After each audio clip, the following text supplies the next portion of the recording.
listening to Hour 1 of Pirate Radio Live. This hour is brought to you by University PC Care, your local tech support experts for all your personal and business needs. Visit universitypccare.com to learn more today. Now, back to the show. Welcome back. Grab your amigos and head to Chico's for the best Mexican food and fun in Greenville. Come and enjoy favorites like shrimp tacos, steak and chicken fajitas, burritos, enchiladas, ACP, and more.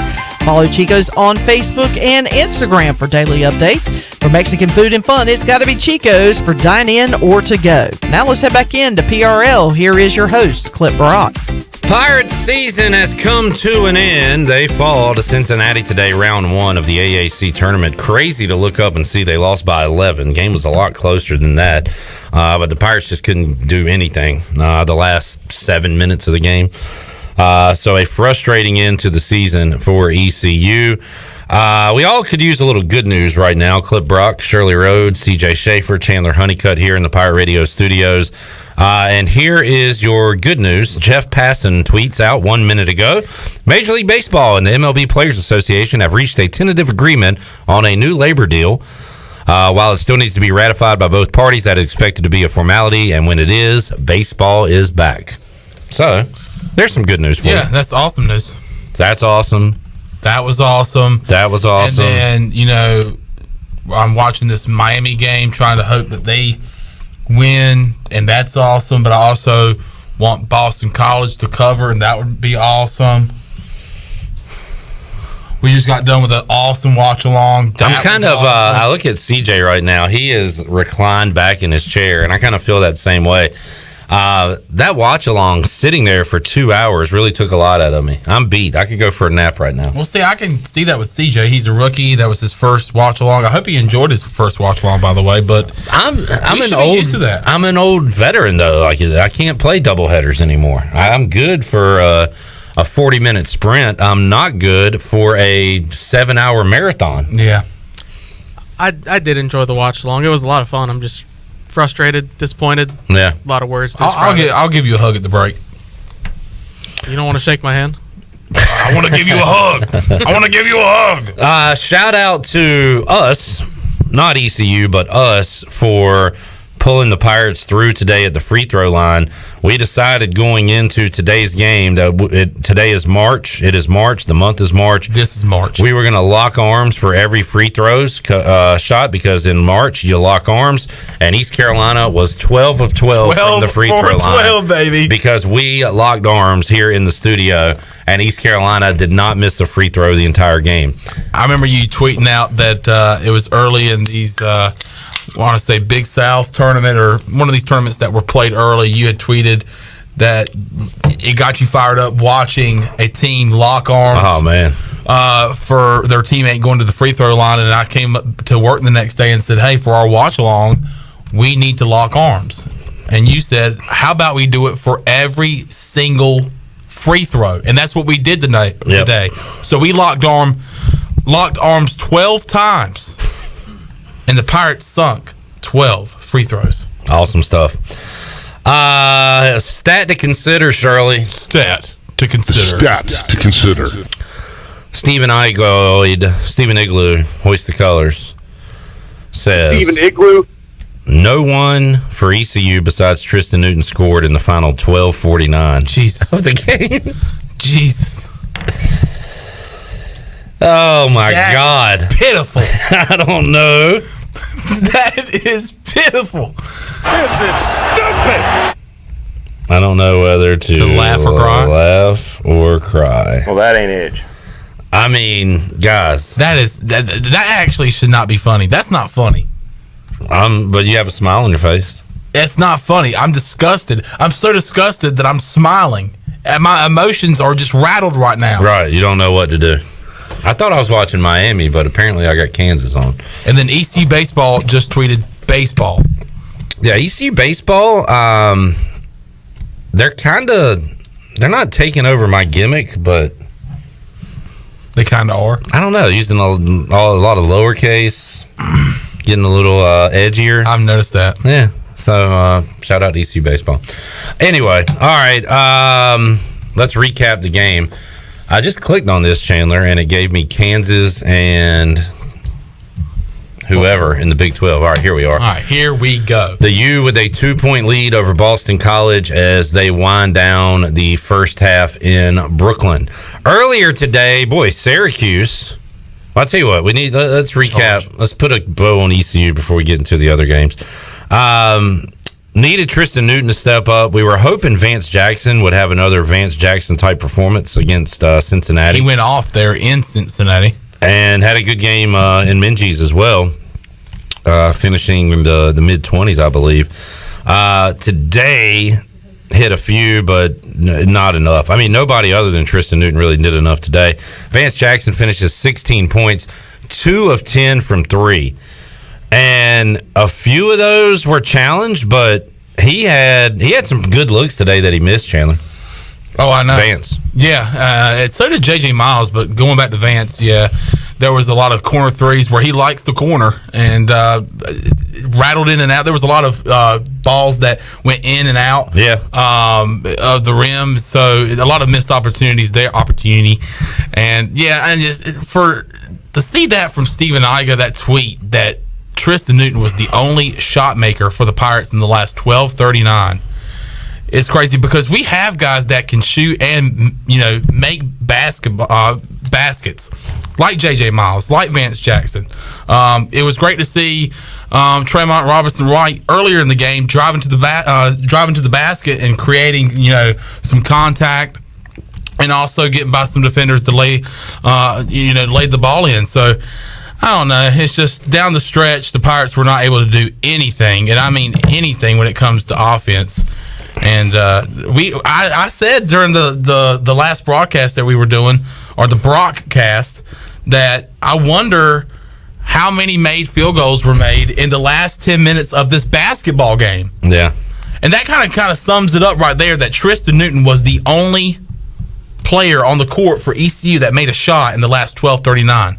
All right, I'm going to pull up the play-by-play here and see if I can find the numbers here in the second half. Where is the second half? So, let's go ECU, Tristan Newton. So, the Pirates got a lot of free throw. Vance Jackson made a shot with 12:51 left to go. 12:51 to make it 52-48. And then that's it? No. The Pirates' next field goal came at the 5:05 mark. So that was a 7-minute drought. That was Tristan Newton that made it 58-56. He also scored with 4:25 left to go and 3:44. So Tristan went on his own little run here. That 3:44 shot was the one in the corner that was huge. That made it a 63-62 ECU lead. And then we ended up losing by 11 points. That was the last time East Carolina hit a bucket. So to answer your question, Chandler, how about this? They made 4 field goals in the last 12 minutes and 51 seconds. Jeez, man. 3 of them were by Tristan Newton in like a 2-minute span. Jeez. And outside of that, no other field goals. I do want to give a shout-out to Luigi DeBow, though. I liked his effort on defense. He does get caught flat-footed, though, a lot, and guys get right by him, but I just thought he played with a lot of effort. How about 4 blocks today? 4 blocks from Luigi. He had the faux. 4 points, 4 rebounds, 4 blocks for Luigi DeBow. 7 for Tremont, 4 for J.J. Miles, and we had 6 from Brandon Suggs, who had a couple blocks, 2 assists, got called for 3 fouls, and 2 of them, maybe all of them, were pretty bogus. Cincinnati shot the 3, and they shot it well. Part of that is East Carolina allowing wide open looks. They go 10 for 26 from 3. East Carolina only made 5 3-pointers as a team. They also shot 7 more free throws. So not only did they camp out and shoot threes, they also went to the line 9 more times than East Carolina today. Made 14 of 19, 10 of 26 from deep from Cincinnati in the win. And I don't get into a lot of play calling and crap like that. I don't do it in football. I don't do it a lot in basketball. But and CJ pointed this out quite a bit too. When the Pirates went to zone They were basically daring a team that shoots a lot of threes and that had been making threes to shoot and make threes. Don't understand it. And CJ, you were saying we were paying the price. Get out of that zone, get back into man-to-man, and it was kind of too late. I think it hurt us multiple times. There were multiple times in the second half where we were on one of those mini runs where, and like we said, nobody jumped out to any big leads, but we were on 4-0 runs, 5-0 runs, whatever. And for some reason, we switch from man and go into the zone defense, and we allow the team who is only in the game because they keep hitting threes to keep hitting threes. It just didn't make any sense to me. Yeah, I didn't really get it either. And even when they were in man-to-man, it just seemed like Cincinnati had too many open looks today. It's a lot of the ball screens that we saw. Pirates defenders were going under the screen, expecting them to drive for whatever reason, when, like I just said, we've seen them shooting and hitting a lot of threes. That's the kind of time you go over the screen. And if you get bit, that's why you have a Luigi down low, somebody like him who was a good paint presence tonight. And that's why we have him. So you go over that screen, you let him drive, and Luigi's there. And Chandler, this is not an effort thing like St. Joe's yesterday, where we watched a team that just clearly didn't want to be there. ECU was trying. They were closing. They were playing. They were closing in on the 3-point. It wasn't working. It wasn't working. One, maybe because it was just too late, and just allowing them to get open beyond the arc, and that's a dangerous team to do to allow that to happen. All right, so now East Carolina will not get the automatic bid, and it's going to be a few nervous days as we await Selection Sunday to see if the NCAA Tournament Selection Committee puts ECU on the line. What do you think the chances are, Chandler? Clip, that's not funny, man. You're not going to play along with that? Nah. Fine, okay. I never know what you're into playing along with. It's just, I see the joke. It's funny, I guess, but... You don't think it's funny? Don't say it's funny. No, we know that ECU's not... What's not funny is that when is this going to happen? When can we actually say this and it be serious? Instead of joking. Based on my life, I'm going to say never. Exactly. I'm going to say never. I'm going to say we're never. There are some real questions now, unfortunate questions. What is the future? Like, who's coaching the team next year? That is a good question. Does John Gilbert and the East Carolina administration extend Joe Dooley since he only has 1 year left on his contract, or do they let him walk and bring in a different coach? What happens with Tristan Newton? Yeah, he's a Pirate. Yeah, he's got more eligibility, but he is going to be recruited heavily this offseason. He is from Texas. He got away from Texas because he was under-recruited, and Steve Rockefort and company were able to find a gym in El Paso and bring him to East Carolina. But he is going to be courted heavily this offseason. Can we do it? Can we keep him here? Sugboat, is the Sugboat still in calm Tar River waters next? You got to ask those questions, unfortunately, every year in college basketball. And I don't have the answer. If y'all want me to not sit on the fence and make a statement or prediction, and it's not really based off much, but just my feeling, I don't think Joe Dooley is the coach of ECU next year. I don't think that's the overreaction. Yeah. Well, and I don't necessarily think it's... Sadly. Like, it could be a mutual deal. It could be one-sided. I don't know. I'm just, if I had to bet, I would say he's not. So that's what I think. What do you think? I'm right there with you. I don't... It's hard to see him being back again next year. The question is who is going to be the guy that they go after? Who's going to come to East Carolina? Because if you do reset, you're going to have somebody to bring in. You don't just do it and then start interviewing people and end up with Scotty Montgomery, like the football search went. Exactly. You got to have a short list, people in mind, somebody you think can take this program to a higher level than it is currently. So we shall see. I will say, if you whichever way you go, you probably need to do it pretty soon, right? Yeah. Get a jump on it, whether it be extend Dooley, keep these players here, get him on the recruiting trail, or go a different direction so you can hurry up and get this whatever reset process started? Well, I was going to say, my question was going to be, when is this decision going to be made, whether he is extended or if, they decide to move on from Joe Dooley in his second stint here at ECU. So I don't know. The question is I'm like you. If they're going to do it, they need to make it quick so they can go ahead and get the process going of trying to get somebody in here. And like I said earlier, who will that be? I'm assuming they might try to go after a younger guy that's kind of coming up in the ranks of college basketball. So I don't know, but there was something else I was going to say too that you mentioned. I forgot. While you're thinking about it, David Stahl on our Facebook Live chat, you can be a part of today's show and chime in. Says we could have built a house for the Chancellor with all those bricks the last 12 minutes of the game. Brendan says ECU basketball never changes, always folds down the stretch, gets our hopes up, then just disappointment. So frustrating. Been there before. Susan Dean says hashtag fire Matt Rule. Thank you, Susan.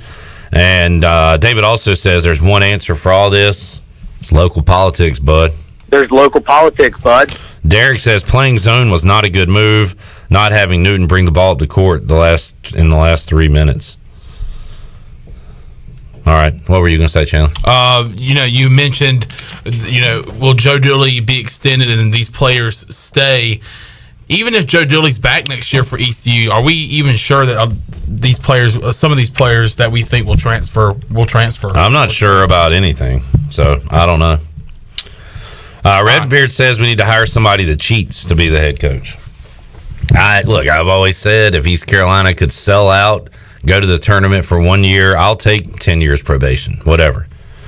If we could just have the fun. The fun of 1 year in the tournament. And then pay 10 years of a price. I've paid a lifetime. Why not pay 10? I'm agreeing with you. I know you are. I'm not saying that. We're on the same page. You would trade 10 years. Would you trade 20 years? I would. I'm 23. Yeah. Basically, I'm saying I just want it to happen one time in my life. And if I could guarantee that to happen once and only once, I would take that right now. That is my lack of confidence in ECU to get to the NCAA tournament. And why do I feel that way? Because of past history. So, yeah, if you'd like to chime in, you can. 317-1250. We can do a fifth quarter. Or you can chime in on Facebook Live or YouTube. All right, let's get a break in. We'll come back. When we return, we'll bounce around, look at other tournament games going on. Here on I hate this, because this is a great day of basketball. So much going on. And we've got the bummer of our team losing. But fortunately, we're used to it by now. East Carolina, 74-63 losers today. Good luck to the Bearcats tomorrow against the Cougars of Houston, the number one seed in the tournament. Tough to beat a team 3 times in 1 year, unless that team is ECU. Take a time out, come back. A lot more to go. Pirate Radio Live, back with you after this.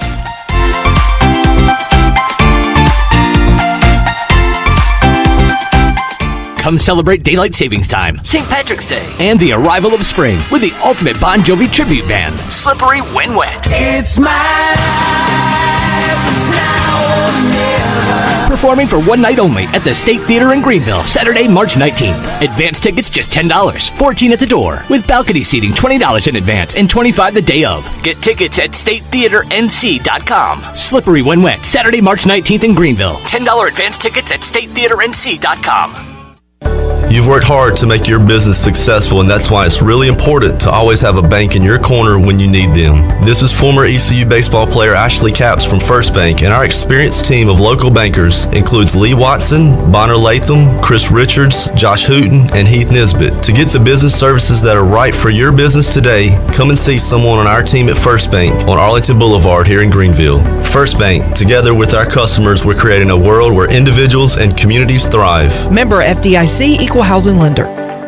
From our floor to your door, Bostic Sugg Furniture has what you need in stock, so you can get your furniture now, not later. Save store-wide, plus get special financing on our huge selection of beautiful furniture from Lazy Boy, Bassett & Rowe. Better sleep starts now on the Arctic Mattress by Serta on a Power Motion base with 48-month special financing and no money down, plus our exclusive 10-year Power Base warranty. From our floor to your door, create something beautiful at Bostic Sugg Furniture.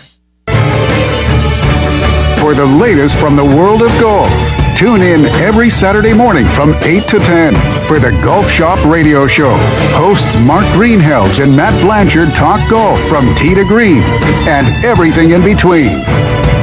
If you like golf, you're gonna love Golf Shop Radio. Before you tee up, drop on in. Welcome to the Golf Shop. The convenience of Pitt Greenville Airport is waiting just outside your front door. Service is back, so you're connected to destinations worldwide through flights from American Airlines. Plan your next trip. Book your flights today at flypgv.com or aa.com. Avoid the long check-in lines and congestion at the big airports and fly local at PGV. Fast, convenient, and close to home, PGV has more American Airlines flights. Book today at aa.com. PGV, where the pirates fly.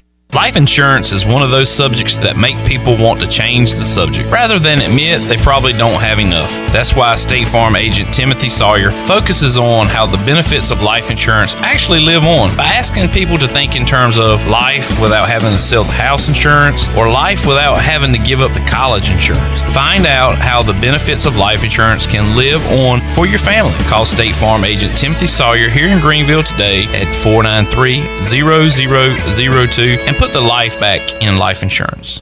Great food, great atmosphere, and great service is Ottavola Market Cafe. Ottavola is simply a restaurant that focuses on that, being a great restaurant. There's something for everyone at Ottavola. The menu offers a variety of great choices like pastas, pizzas, sandwiches, soups, salads, and seasonal rotating selections. Lunch or dinner, Ottavola is always the right call. Call ahead and get Ottavola to go, or stop by the bar for a drink with friends. It's simple. Come and eat at Ottavola Market Cafe, Red Banks Road next to Food Lion, and OttavolaMarket.com. Ottavola, Pirates supporting Pirates. Pirate fans, the 2022 football season is going to be one for the record books. East Carolina is coming off a 7-win bowl season, and 2022 is shaping up to be even better. The Pirates need you to pack Dowdy-Ficklin Stadium this fall with a great home slate that includes in-state rival North Carolina State. The American Conference schedule features home games against UCF, Memphis, Houston, and Navy. Season tickets are on sale for as low as $125. Get your tickets today by visiting ECUPirates.com. Pirate Radio. We have a standard for the way you're going to play, and we're going to start making sure that we point out those that are meeting the standard, and everybody else has to rise to that. You have to. There is no choice. You have to rise to the standard, because the standard is what wins. The voice of the Pirate Nation.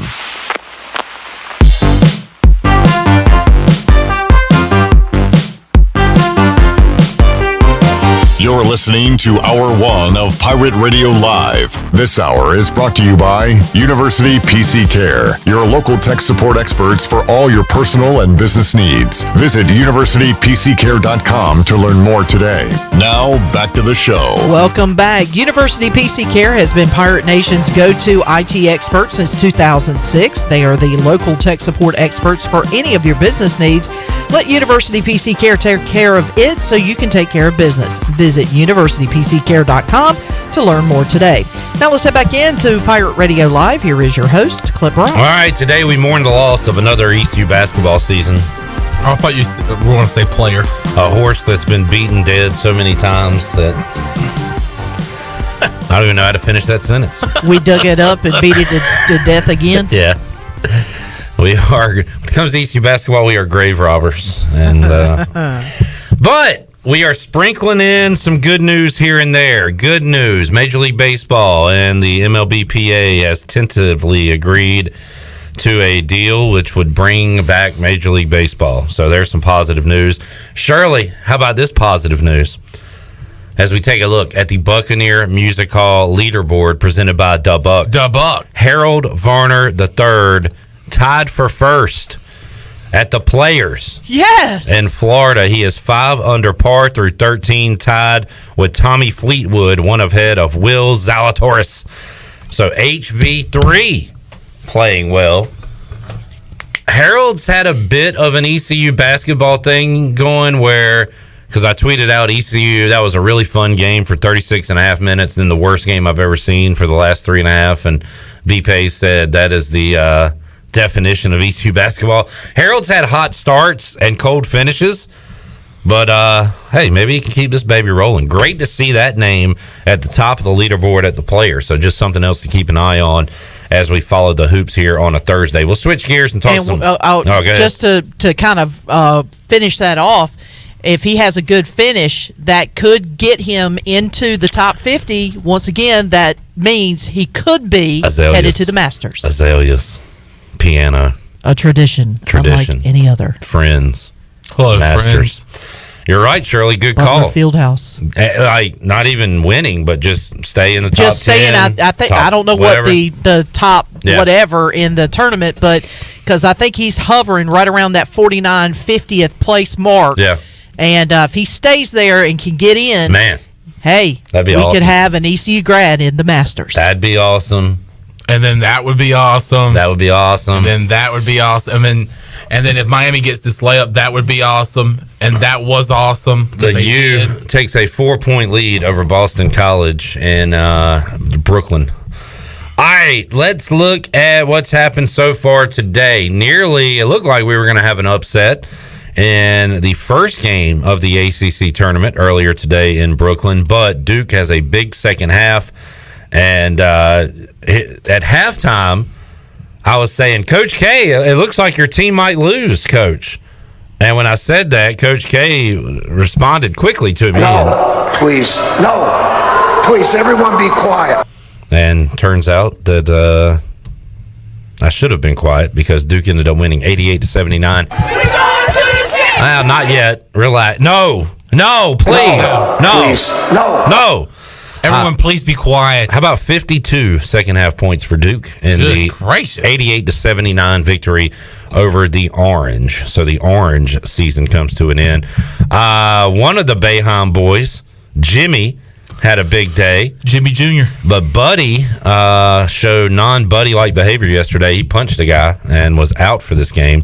So he was on the bench watching Syracuse's season come to an end. Wasn't so buddy. Providence does what they do, and that's just luck out wins. Providence is 25-4 this year. Jeff Nadeau talked about it one day when he joined us, and I've heard others talk about this. There is some kind of luck factor. I don't know what all it equates, but Providence is the luckiest team in America, and you make your own luck. They're good. But they win today. They were down by for a lot of that game against Butler, but they end up winning at 65-61. Oh dear, what happened to Texas? They lose. They were up 18 at halftime, 40-22. They give up 43 in the second half and lose to TCU. I thought that game was over in the opposite direction. You thought wrong. TCU knocks off Texas. Juwan Howard gets smacked in the face. Indiana beats Michigan 74-69. Michigan was up big in that game. They give up 46 points in the second half, and they lose to Indiana 74-69. A last second shot for Texas A&M puts them ahead of Florida 83-80, and Steve Rockefort's Aggies survive and move on. In the SEC tournament, they win at 83-80. Fordham a winner in the A-10 tournament over George Mason, 54-49. Some MAC scores. Akron a winner today. Toledo a winner today as well in that tournament. Games going on right now. I was wondering if they were going to be able to start this Tulsa-Wichita State game or if Wes Miller was just still going to be on the court so they couldn't play another game. But I guess he got off the court. I said a lot about That gets on my nerves. I will say this. I like Wes Miller. I'm a Wes Miller guy. He's a good little coach. But now, we did go to the Cincinnati game, and I remember looking at you and saying, can he get off the court, please? He is the new Josh Pastner. Good gracious. Little on the court gnat. Good gosh. That is annoying. 7-5 Tulsa leading Wichita State right now. Kansas has jumped out to an early big lead over West by God Virginia 17-4. By God. In the Big 12 championship tournament quarterfinal, and LSU out 30-8 over Missouri. Good grief, a beat down there in the SEC tournament. Stanford had a last-second shot yesterday, and they are, I don't know what the line was on this game. This would be a massive upset. They're up 32-30 on Arizona late in the first half. So I think that's all the action going on the Buccaneer Music scoreboard presented by DeBuck. DeBuck, Miami. Boston College is the tough as nails. Yeah, this Boston College team is the Miami team that we enjoyed last year as Boston College takes the lead. And while you were going over the Buccaneer Music Hall scoreboard presented by DeBuck,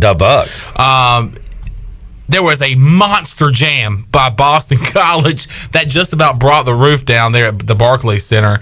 But Boston College has the momentum. They are the 13th seed facing the 4 seed, Miami, who I have in a big future. And they just took the lead. 49-39 is that score on the Buccaneer Music Hall scoreboard presented by the Buck. Wow. All right. Well done, Chan Man. Jack says if the Pirates go a different direction at coach, do they bring in Green Central's Blue Edwards? I mean, look, that'd be cool. But what about Larry Williford? How about both? Why not both? Nah, I mean, you got to get a guy with some experience, some connections, and they can bring in some talent right away if you're going in. What's better connections than Larry Williford? I don't know. I don't have a name for you. I don't know. How do we feel about Greg Marshall smacking around players? Do we want to go that route? Hey, if we can get to the tournament for 1 year and then go through hell for 10. But we got to have players here that will be accepting of his type of coaching, and I don't know if the athlete there in might 2022 be some athletes out there that like to be just screamed at incessantly. Josh Thomas has set the line. New coach minus 150. Coach Dooley back next year plus 250. Yeah, I mean, how's that line for you? Is that pretty accurate? I think it is.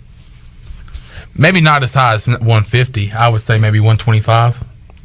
I would say new coach minus 180. Really? And Dooley returns plus like 220. That's how it would kind of go, something like that. That's just the way I'm leaning right now. Okay, you're leaning pretty far. Lean a little more than that because you're leaning. You are leaning. So yeah, I don't know. What do you think? What do you want to happen? You can chime in. Shout out to Kevin on our YouTube for making me aware of Harold Varner III and where he is right now on the leaderboard.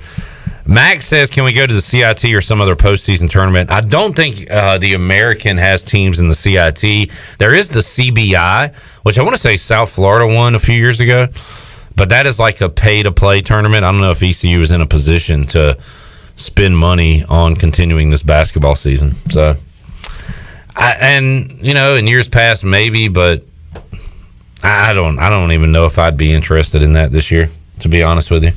Yeah. It's kind of sad to say. I guess we've had our CIT championship, and I know that's been, 9 years now? Oh, it was fun. 10 years. An absolute blast. Year. Oh, yeah, that run was awesome. That was awesome. The Evansville game, and that was awesome. There was, 2 straight just awesome crowds in Minges? Yeah, like packed. Maurice Kemp making the top 10 2 games in a row because he slammed it down on somebody's head. Hammer time. Woo! Back-to-back hammer times. So that was awesome. Games coming up later tonight in the NCAA tournament. ACC, everybody's playing, so that means North Carolina is playing tonight at some point. First up, it'll be Virginia Tech and Notre Dame, and then after that, Virginia and North Carolina. I watched Jaden and the Cavaliers last night in their win over Louisville, and Chandler, I feel like I was paying my penance to the basketball gods by sitting through an entire St. Joe's game and an entire Virginia game, because that's tough basketball to watch. It is not pretty. Well, I didn't watch the Virginia game. But now you know what? I was so disgusted.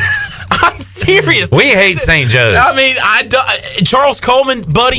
Charles Coleman. You need to get out of there. Yeah. You need to go somewhere else where people want to play, because St. Joseph's is not the team that does that. No. I mean, to sit there. We're talking about this is March. Right. He's the only one that flipped his calendar. This is March, and they act like they don't want to be there. They thought This is where Cinderella stories happen. Yeah. This is where the little darlings happen. Not only did the slipper fit, they didn't even go inside of Rack Room. So you're telling me that you had a ACC team acting like that again? No, not at all. I'm saying they are tough to watch. They try. Okay, they try. Play defense like no other. They just are ugly to watch on offense. I will see, and you And can you watch think a James game. Gardner's taking plays off? Hell no. Hell no. Never. But I mean, I could sit here and watch a team struggle to shoot or maybe play bad defense. Well, that's what Virginia But when you was don't give effort Yeah. in March, there's a special place and you know where for you. Hey, relax, man. I'm not saying they're going to spend the entire afterlife burning for eternity just because they didn't play defense yesterday. That's taking it a little too far, Chandler. You are ready to condemn them to damnation. You think Satan's watching basketball games? And I want that guy. Hey, the guy that gave no effort, you're punching your ticket. What was he saying when Cam Newton didn't die for that fumble in the Super Bowl? Sorry. That was a low blow. That was, as you would say, unnecessary. That was unnecessary. That was unnecessary. Later on in the Big Ten tournament, Maryland, Michigan State, Oklahoma, Baylor in the Big 12. Villanova and St. John's tonight. Tell you what I really enjoyed. This is March. I'm sitting there midnight tonight after sports trivia. I get home, I get settled in, start watching hoops, watch Virginia. After Virginia, there's one more game on, and it's 0-19 Georgetown. I don't know how closely you followed this story. Patrick Ewing and his Georgetown Hoyas stink. They are bad. They are fat and stinky. Yes, and bozos. Last year, Georgetown won the Big East tournament, went to the Big Dance. This year, they go 0-19 in Big East play, and they have a late lead, a 2-point lead in their game last night against Seton Hall. And you've got the legends, Tim Brando, Timmy B, around the bases with Timmy B. That was awesome. And that was awesome. And Bill Raftery, who is the all-time great. Is that Onions guy? Yes. Okay, I didn't know. I can't remember his name. Yeah, a little disrespectful you would even say that, but yes. Onions! Bill Raftery is the best. A little lingerie, the kiss, man to man. He's got all the phrases. He is the guy. They got them two calling a game at midnight for an 0-19 team about to pull the upset in Madison Square Garden, and I was absolutely locked in. And for that reason, I'll be watching more Big East basketball tonight because I like the announcers. So those are on Fox Sports 1. Cool. Neat story. Thank you very much. Brandon Manning has joined us in the studio. He'll be on the show coming up at 4 o'clock as we'll switch gears and talk some baseball. Good news for baseball fans, as it looks like there will be Major League Baseball in 2022. So yesterday, Chandler had already postponed a couple of series, right? And yesterday they said they were knocking 2 more series off the schedule. Mm-hmm. So what is that, basically 2 weeks off the baseball calendar? April 14th was set to be the opening day for Major League Baseball. So better news today.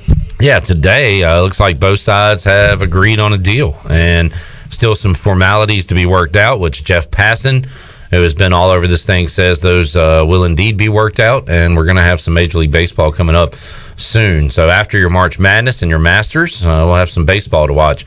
Boston College is here to stay. The 13th seed in the ACC tournament, the most dangerous team in America every year. Last year it was the U. This year it is Boston College.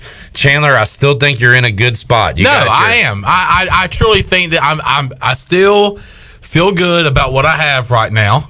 Which, for those that don't know, a huge future on Miami to win it all. Yes. And Boston College in this particular game. +8. Yeah. And plenty of game left. I think there was 13 minutes, 35 seconds left in this ball game. So, as we like to say all year in Minji's, it's anybody's ball game. Yeah. Right now here in the Barclays Center. So, We saw a good basketball game last night with Virginia Tech and Clemson. That was a great game, and yet another buzzer beater. We have had at least one buzzer beater every day this week, right? And had one last night as the Hokies knock off the Clemson Tigers. Clemson Tigers, thank you. BC up 6 right now with 13:43 left to go in the game against Miami. All right, we're going to be watching these games all day, so we're just talking basketball, talking whatever. You can chime in on Facebook Live or on YouTube. What happens with Joe Dooley and the Pirates next year? Do you think he's back? If he's not, is there somebody out there that you'd like to see? Greg says Dooley stays. Conference schedule gets easier after the 3 Big 12 teams leave. When is that happening, though? Is that next year? I don't think so, because Cincinnati's still on the football schedule next year. Isn't that in like 2024? Yeah, I think that we still got a ways to go for that. So, Mike P., you could legit make the case the Pirates could have won 20 games this year. Also a case where they win 10. Well, as CJ said earlier, there was a lot of games that went right down to the wire. We won some, we lost some. It did not help in postseason. It did not help today. We were not prepared, ill-prepared for a tight game. Just didn't have anybody that could hit the shot. Mike P., just seeing his name, it takes me back to yesterday's comment about farts and lips. Farts and lips. Carson Wentz said, Mike P. said, Carson Wentz, more like farts and lips. Off the field because he stinks and is always hurt. And that one stuck with you? Yes, that was funny. I'm just trying to make some light. We got to quit talking about ECU basketball. All right, we'll switch gears and talk baseball. Brandon Manning joins us next, and we'll talk to Scott Rogers, Scooter, on the Pirate Radio Live line. We will take a timeout, come back, have more for you on Pirate Radio Live after this.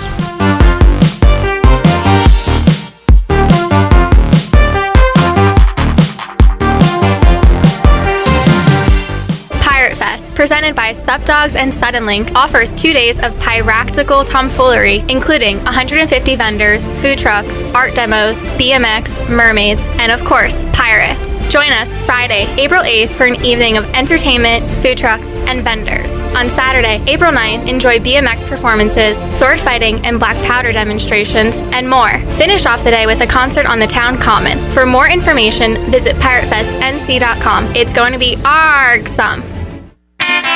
You know what happens when you mess with a 125-year-old legend? You get Topo Chico Hard Seltzer. Inspired by the legendary taste of Topo Chico mineral water and crafted with unique flavors like strawberry guava, tangy lemon lime, tropical mango, and exotic pineapple for a crisp, refreshing finish. Topo Chico Hard Seltzer is a game changer. New Topo Chico Hard Seltzer. Legends never stop refreshing. TC Hard Seltzer Company, Tempe, Arizona, Auburndale, Florida. Celebrate responsibly. At US Cellular, we know you have a choice of wireless carriers. And while the other guys may limit your choice of free phones, at US Cellular, you can choose any phone from any brand for free. Plus, get unlimited data for just $30 a month with 4 lines. US Cellular, America's locally grown wireless. Terms apply. See uscellular.com for details. This is Brandon Tate, owner and operator of Atlantic Wireless, an authorized agent for US Cellular since 1997. Visit atlanticwireless.com to find the store near you. We go beyond the call. We have some exciting news at Angel Oak Home Loans. This is Talbot Green, and I would like to introduce you to the newest member of our team, Braxton Green. I've known Braxton his entire life because he's my nephew. He is also a recent ECU graduate and has lived in Eastern North Carolina his entire life. This is Braxton Green, and I'm looking forward to working with you with your next home loan or refinance. Give us a call at Angel Oak Home Loans today at 751-2060. NMLS 1719250, Equal Housing Lender. The Special Olympics USA Games is my time to shine. And Jersey Mike's Day of Giving is yours. Grab a sub on Wednesday, March 30th, and all sales will be donated to the Games. Jersey Mike's, be a sub above. The Special Olympics USA Games is my time to shine. And Jersey Mike's Day of Giving is yours. Grab a sub on Wednesday, March 30th, and all sales will be donated to the Games. Jersey Mike's, be a sub above. There's no better time to drive away with a quality pre-owned car, truck, or SUV from Greenville Auto World. Greenville Auto World is your authorized rough country dealer. We specialize in lift and leveling kits along with custom wheel packages. Whether you're looking for ground clearance or enhancing the appearance of your vehicle, trust our team for your off-road experience. Greenville Auto World, 3840 South Charles Boulevard across from Hardee's at Bell's Fork, or online at greenvilleautoworld.net. Woo! Papa John's just took their fresh, never frozen dough and hand stretched it New York style. So you can fold it or not. Hang on, I know, I fold it. Get a New York style pizza from Papa John's. Hey, Pirate fans, the new Papa John's New York Style Pizza is a MVP move for game day or any day. Place your order online at papajohns.com and sign up for Papa Rewards. Papa John's, the official pizza of the ECU Pirates. Although innovative new resources such as digital media and social networks have grown in popularity, smart marketers recognize that printing is a mainstay. We live in an age of computer hacking, scams, and fly-by-night businesses, so it's reassuring to consumers when they receive printed marketing pieces. It exemplifies business confidence and conveys a high level of commitment. It also fosters trust, which leads to engagement and ultimately brand loyalty. When you're ready to grow your business, come to PIP, where business goes to grow. This is Pirate Radio, WGHB Farmville, W224EI Greenville, WDLX Washington, and W281CH Washington.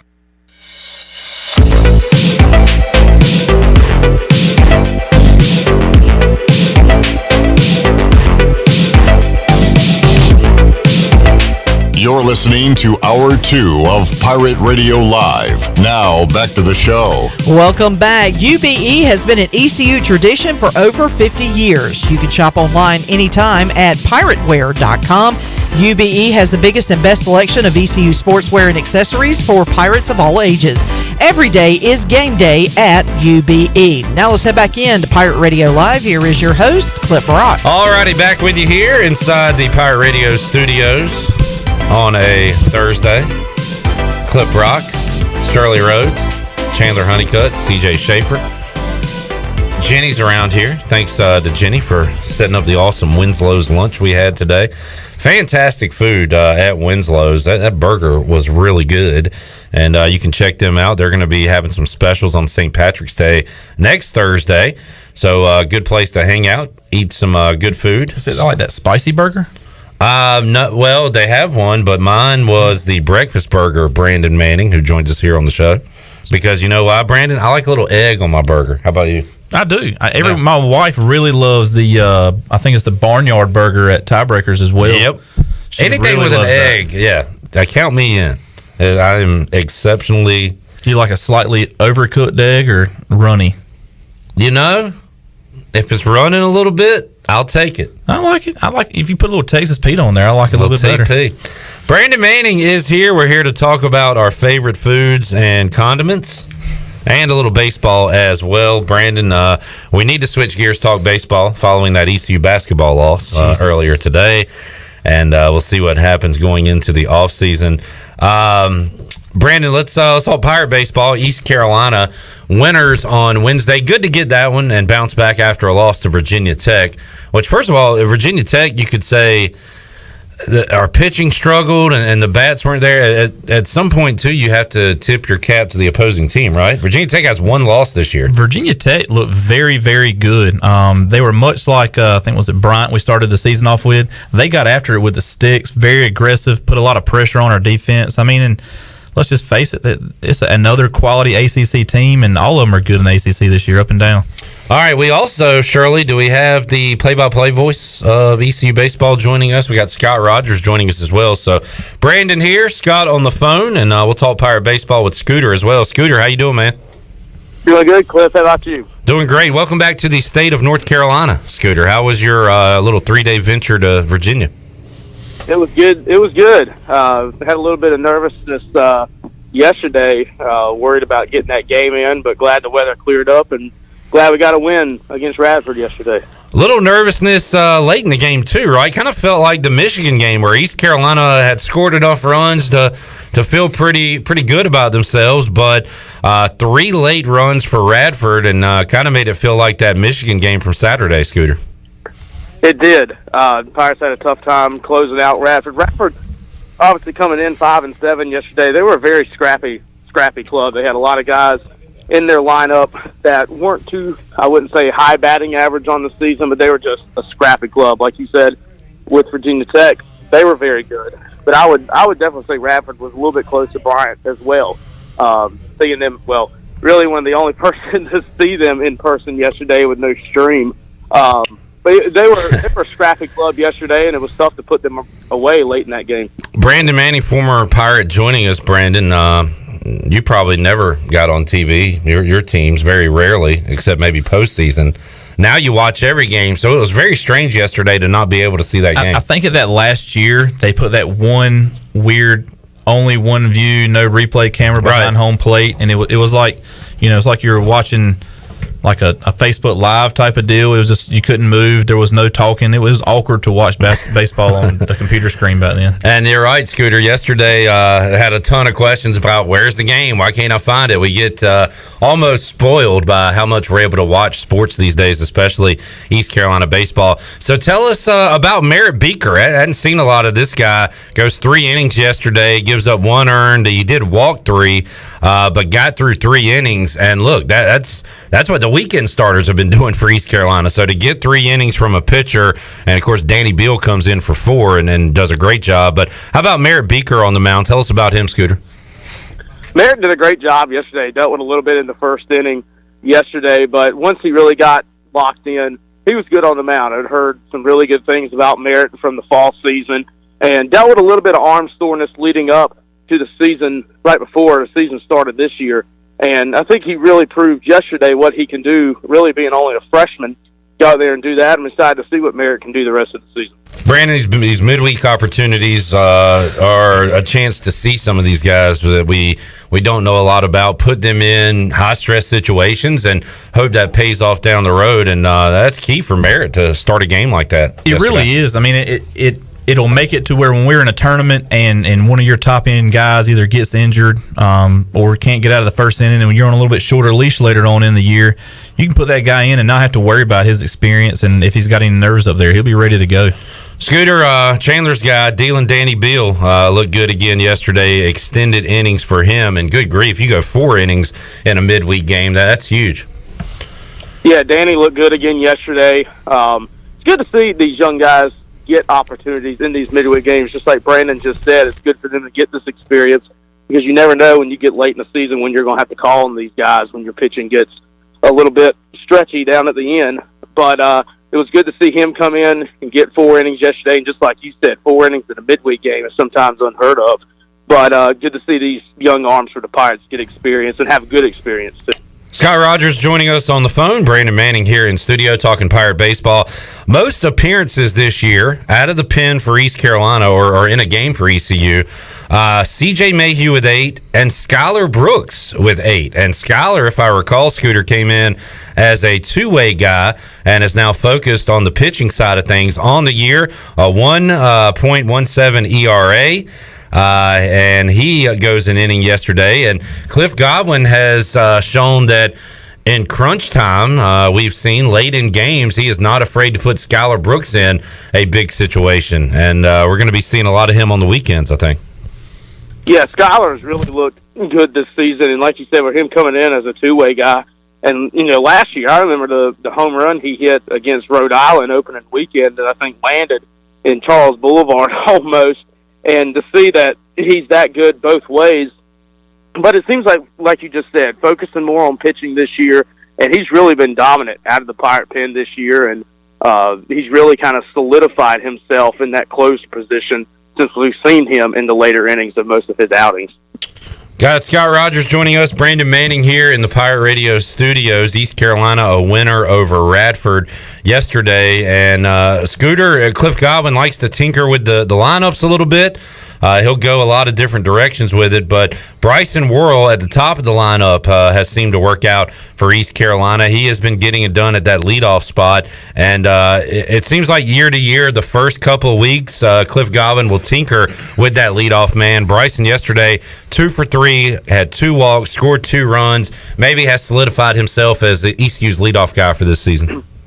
Yeah, I believe so. I think Bryson has done a great job in that leadoff spot once he's kind of gotten, like you said, settled in to that leadoff spot. But I think he's going to be fine right there. And I think Lane Hoover in the 2 spot for him is a great position. But you mentioned tinkering with the lineup a lot. We saw a lot of different changes yesterday for the Pirates in their lineup, with Carter Cunningham being at first and Jacob Jenkins-Cowart starting in right field yesterday.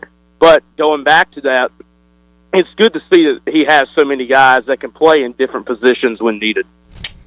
Scooter, Rogers, Brandon, when you look at going into this year, you lose a lot of bats with Franny and Norby and those guys, and you say, well, who's going to step up? There's got to be somebody we don't know about at this point that's going to step up this season. How about Jacob Jenkins-Cowart going into that 3-hole and having the impact he's had so far this year?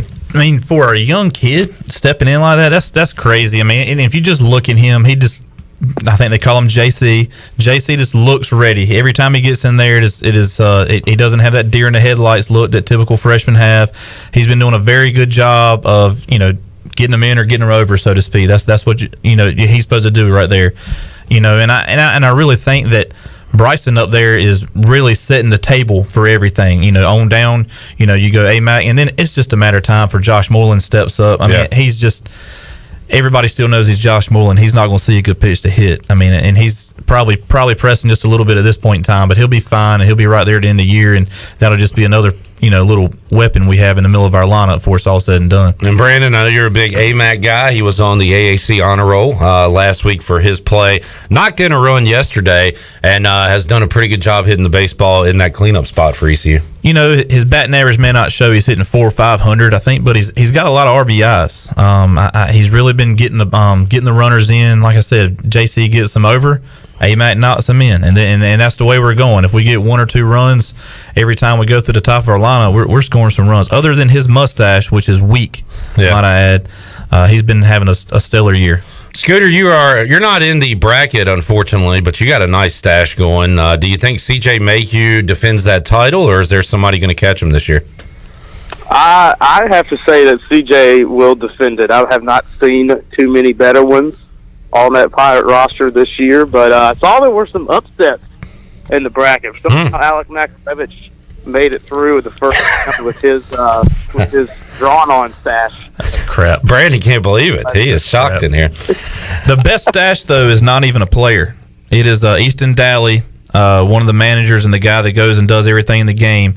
The best quality stash on the team. I think Mike Ward notified me on Twitter that I need to check his out. I haven't seen it. I need to look at that this week. It looks like Jimmy Hart from the 80s. The Mouth of the South. Oh, wow. It's quality stash. Nice throwback line there. Thank you. Figured you'd like that one. Scooter, St. Mary's coming in. All I know about St. Mary's is they beat Gonzaga in basketball a couple weeks ago. I didn't even know they had a baseball team, and guess what? Like every team on the schedule, they're pretty good. So have you dove into the Gales yet at all? I am going to be working on St. Mary's tonight, watching Greenville Little League tryouts at Elm Street Park tonight. Nice. Like you said, 12-1 on the season. Their only loss, I believe, coming to UC Riverside. One thing that I noticed about St. Mary's schedule-wise is they played a lot of 4-game series early on this season. So they played most of their games on the weekend. But they did pick up a win I believe it was this past week against Sacramento State, who is a top 25 program. So they're definitely a good ball club, and wish me luck on trying to pronounce the hometowns of some of these St. Mary's players from California this weekend. Oh, man, I didn't even think about that. Usually it's kind of tough when we get those Italian names coming from the north, but now you're going from the west. So, yeah, good luck to Scooter coming up this weekend. He and Coach O will be on the call for East Carolina baseball as St. Mary's comes to town. And that first pitch for Friday is at 3 o'clock. Saturday, 4 o'clock, Sunday at 1. Scooter, thanks for joining us for a few minutes today, man, and we'll talk to you again soon. Sounds good, Clip. Thanks for having me on. Yes, sir. Brandon Manning here in studio. Brandon, you a Bo Bats fan? I am a Bo Bats fan. You know the phrase, you only roast the ones you love. I think I've said that to you before. Yes, that's right. Bo says, Brandon didn't need to be on TV during his baseball career, and he doesn't need to be on TV now. Well, he did say he's a good guy. So he gave you that. That's fine. I remember that. You roast the ones you love, Brandon. That's how it is. Ask Bo how many golf balls he needs for next October. He'll know the answer to that question. Okay. All right. Sounds good. How you feeling about the Pirates right now, 7-6, Brandon? You just wish you could take away that first weekend, right? That first weekend and in one of the Carolina games. I mean, you know, they're a quality team. One of those games was fine, but you take 2 out of 3 against Bryant, 2 out of 3 against Carolina. You're looking at a totally different. I mean, you like to sweep opening weekend against a team like Bryant, but things happen. You got to grow from it, but. I mean, I'm fine with it. I mean, everybody, you listen to some of the more elderly people around town that aren't on social media and don't know the things that are going on. They just look at woe is me kind of person. They're just going to kill Cliff Godwin and kill all the baseball players. They can't hit. They can't do anything. You know, just step back. Everything's fine. Take a deep breath. They're not trying to lose on purpose. You know, I think we talked about that with Holt Nailers on football. They're out there trying their best. They'll be fine. They'll be there in the end.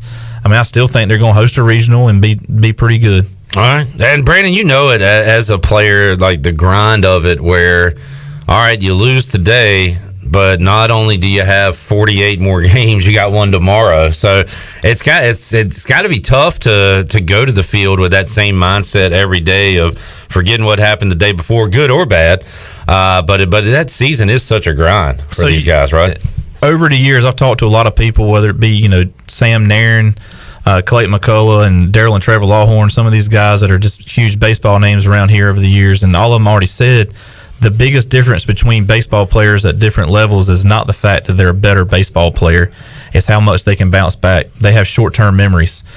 And I really think that our guys are going to be just perfectly fine. They're going to be right there. We have a lot of freshmen that are getting a lot of quality at bats. I mean, the Wilson kid that pitched and gave up 3 runs, he's a redshirt freshman, I think.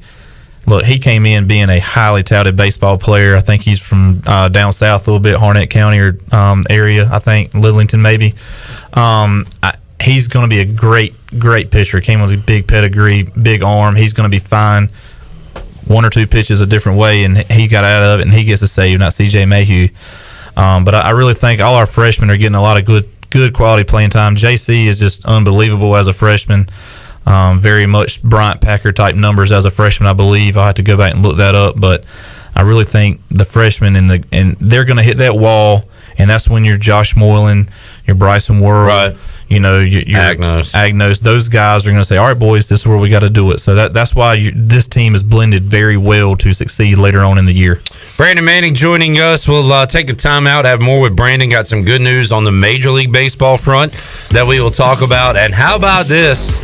The players in Florida, there is one name alone at the top of the leaderboard, and that name is Harold Varner III. 6 under par through 15, a 1-shot lead over Will Zalatoris and Tommy Fleetwood. So we'll keep an eye on that on the Buccaneer Music Hall leaderboard presented by Da Buck. Da Buck. Thank you, Chandler. Take a time out, come back, more to go. You can stick around one more second. Let's do it. We're back after this.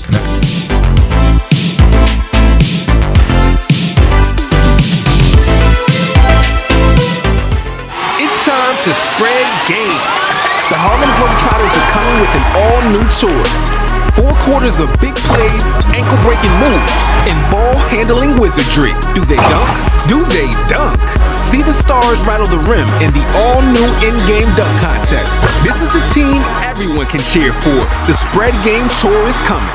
Don't miss the Harlem Globetrotters in Greenville on March 28th. Go to harlemglobetrotters.com. This is Martin Truex Jr., and as a NASCAR Cup Series champion, I love one-stop shopping. When I need fresh tires or fuel during a race, my pit crew takes care of everything. Off the track, I have an Auto Owners independent agent. They handle all my insurance in one place: car, home, life, and business. Get your own pit crew and find a local agency with Auto Owners Insurance. This is Norm Bryant with Town Insurance in Greenville. Call me today at 756-8300. Go Pirates. Hey Pirate Nation, this is Holt Nailers for my friends at Arc Point Labs. Just as I trust my teammates, you can trust Arc Point Labs to give you quick and accurate results for all your laboratory testing needs. If you are in need of COVID testing for your return to school, work, or for travel, ArcPoint Labs is offering same-day PCR and antigen testing with little to no wait time. Please visit any of the 6 Eastern North Carolina ArcPoint Labs locations or make an appointment now at onehourcovidresults.com. Go Pirates! Be sure to check out David Price Construction for all of your commercial or custom residential renovation and building needs. Run by ECU alumni, David Price Construction specializes in commercial projects, maintenance on facilities, and large-scale residential renovations and additions. Proud to be voted the Remodeler of the Year by the Home Builders Association of Raleigh-Wake County in 2018 and Best Business Commercial Remodel Project winner for 2020. David Price Construction, the proud ECU Home Services partner. Winslow's Deli and Tavern has a new look, along with a great lunch and dinner menu. Open Tuesday through Sunday for lunch and dinner, plus brunch starting at 10:30 on Sundays. Winslow's is located on 5th Street beside the State Theater and features daily drink specials with 2 outdoor patios perfect for this warmer weather. Come eat, drink, and get your March Madness on in one of Greenville's largest bar areas. Follow Winslow's on Facebook and Instagram for special events and daily specials. Winslow's Deli and Tavern on 5th Street in Greenville. When I need jeans, I order online because I know exactly what I want. They have just one moving part, and if there's something wrong, I exchange them. Buying a vehicle, especially pre-owned, is way different. Lots of moving parts. You don't want to get stuck. For a worry-free purchase, visit Phelps Chevrolet. We've been here in town a very long time. You know us. You know we stand behind everything we sell. Phelps Chevrolet in Greenville. Come get you one. It's bow time. Ever taste something so good you just get hooked? Like the Bojangler, the only fish sandwich splashed with Bo's famous seasoning. So we're having a fish fry, Bojangle style, spicing up premium fish fillets with the good stuff and slathering them with melty cheese and tangy tartar sauce to hook your taste buds with just one bite. Reel in a Bojangler today, only at Bojangles. It's bow time. UBE and PirateWear.com is excited to offer Pirate Nation the largest selection of new ECU merchandise and tailgate supplies ever. UBE has the best prices in town, so that makes UBE your one-stop shop for all things ECU. UBE does daily restocks of Champion, Adidas, and Under Armour. Don't forget to bring your young Pirates in to plunder the Crow's Nest, which is the only kids store dedicated to ECU. Plenty of free parking uptown in Greenville. Visit them at PirateWear.com. Go Pirates! Pirate Radio. And I can promise you, there will be no quarter, ever, from ECU football. Go Pirates! The voice of the Pirate Nation.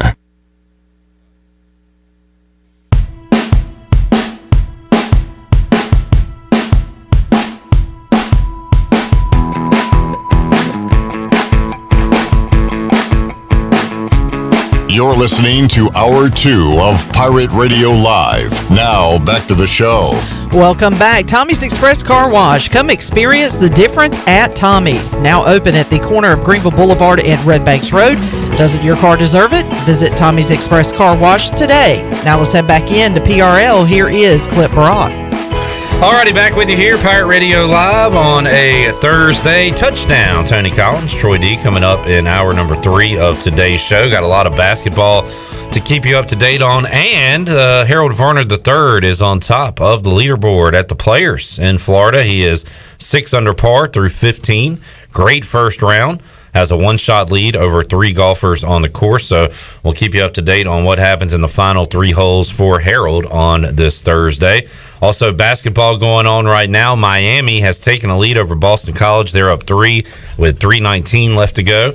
And let's see, Creighton with a 12-point lead over Marquette in the second half in the Big East tournament. Stanford still leading number 2, Arizona, 52-49. Shocker in the Big 12 tournament. So a lot of action going on now on our Buccaneer Music Hall scoreboard presented by Da Buck. Earlier today, East Carolina falls by 11. The game was a lot closer than that. It was nip and tug back and forth throughout the whole game, but a really bad stretch late in the second half for East Carolina. Their season comes to an end. A 1-point game with like 2 minutes to go or something like that, right? And it couldn't get a good look late in the game, and just some poor possessions.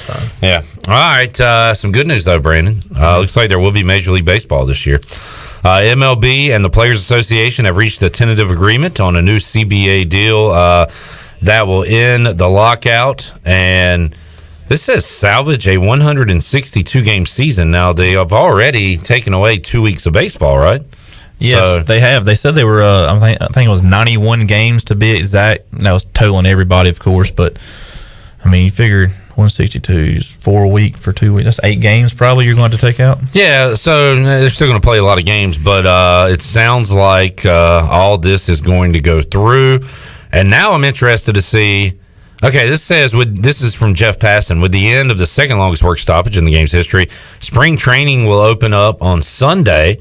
Free agents can sign Thursday night, and we'll get to normal here, it sounds like. So if that's the case, like the Verlander deal, has he not actually put ink to paper? Didn't he sign something before all this started, like 3 weeks or something like that? I mean, there was a few players that did some stuff, and it was like, how do you get away with that? So, I mean, I guess it's done on paper, but hasn't been done. Yeah, I guess it's not official yet. And for the Braves and a lot of Braves fans, the talk is going to be, all right, let's lock up Freddie Freeman. Now, I don't know any of the details, but for whatever reason, it sounds like that thing is trending to Freddie Freeman not being a Brave, which just sounds alien to say. I think late last night, maybe, the Yankees were bowing out of Freddie Freeman. I think I did now, see that. Now, who's your source here, Brandon? That was on MLB Radio. Okay. And I think ESPN. I think it was not going to it is trending towards not the Yankees. And I don't know who was bowing in, but I mean, I again, me and you talked about it. Freddie Freeman needs to be a Brave forever. Just give him what he wants. Name a stadium after him. Yeah. I mean, that would have been like Chipper Jones leaving or somebody like that. And even if it's a bad contract or whatever, just pay him for what he's done. Pay him for bringing a championship, for going through an entire rebuild and sticking around and being the mayor of Atlanta. You're right. He is the reincarnation of Chipper Jones when it comes to being that leader, being the face of the franchise for some down years. And he was great in all those down years. And now he wins a World Series and is a major part of why you win a World Series. Reward the man. Look, he never did anything wrong. He never caused any controversy. No. He never, hey, I don't have any help. He was never bad-mouthing the team or managers or anything. I mean, how many managers did he have? Three coaches? I don't know if he was on the tail end of Bobby, but it was, Freddie Gonzalez. Previous, who was after Freddie? Was it Snicker after Freddie?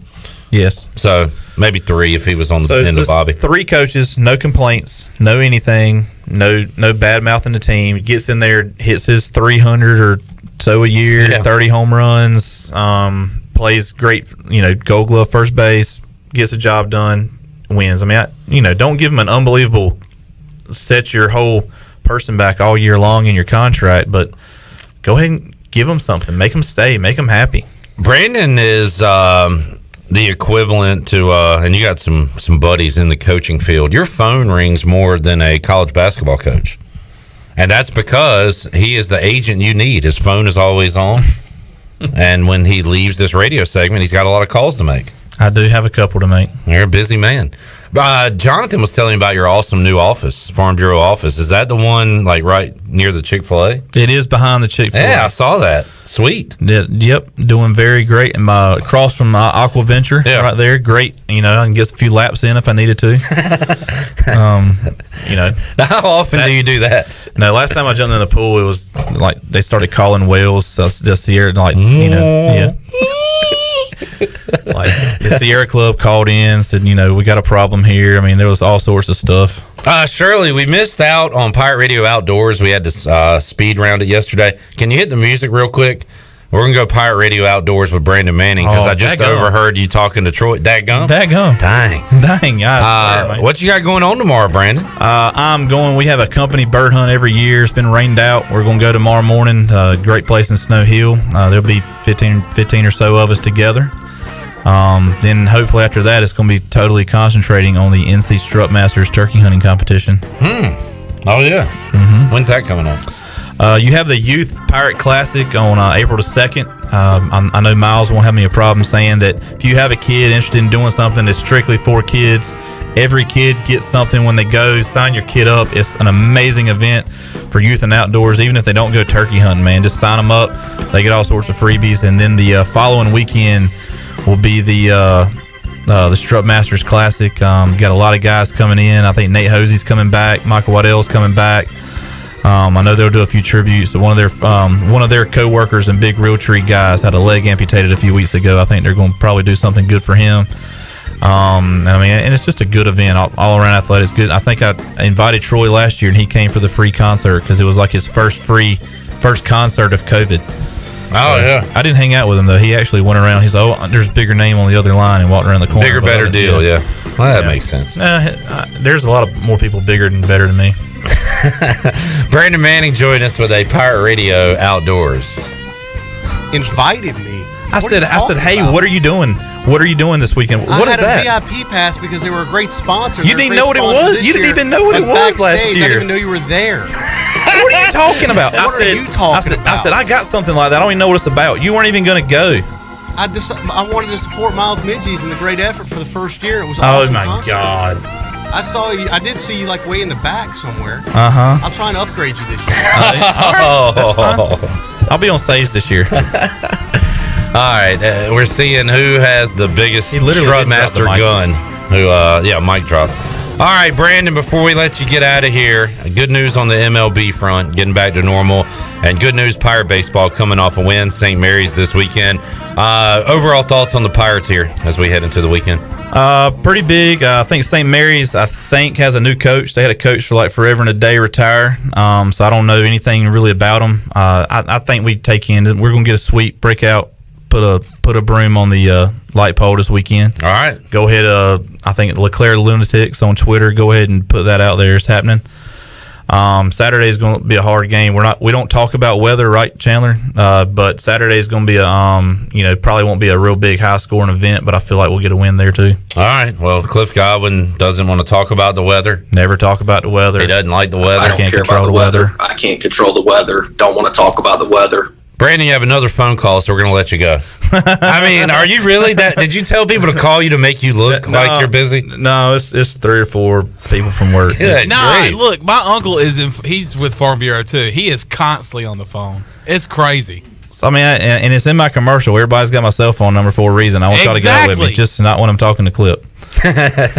Well, appreciate you joining us today, bud. Appreciate it, man. Enjoyed Thank you guys We'll very do much. this more regular. How about that? Anytime, man. All right. Brandon Manning, former PCC Bulldog, former Pirate, joining us today on Pirate Radio Live, talking some baseball. We'll take a time out.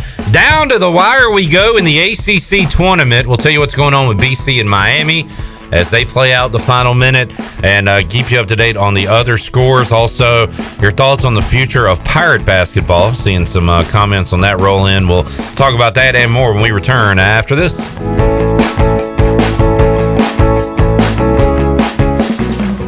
Pirate Fest, presented by Sup Dogs and Suddenlink, offers 2 days of piractical tomfoolery, including 150 vendors, food trucks, art demos, BMX, mermaids, and of course, pirates. Join us Friday, April 8th for an evening of entertainment, food trucks, and vendors. On Saturday, April 9th, enjoy BMX performances, sword fighting, and black powder demonstrations, and more. Finish off the day with a concert on the town common. For more information, visit piratefestnc.com. It's going to be awesome.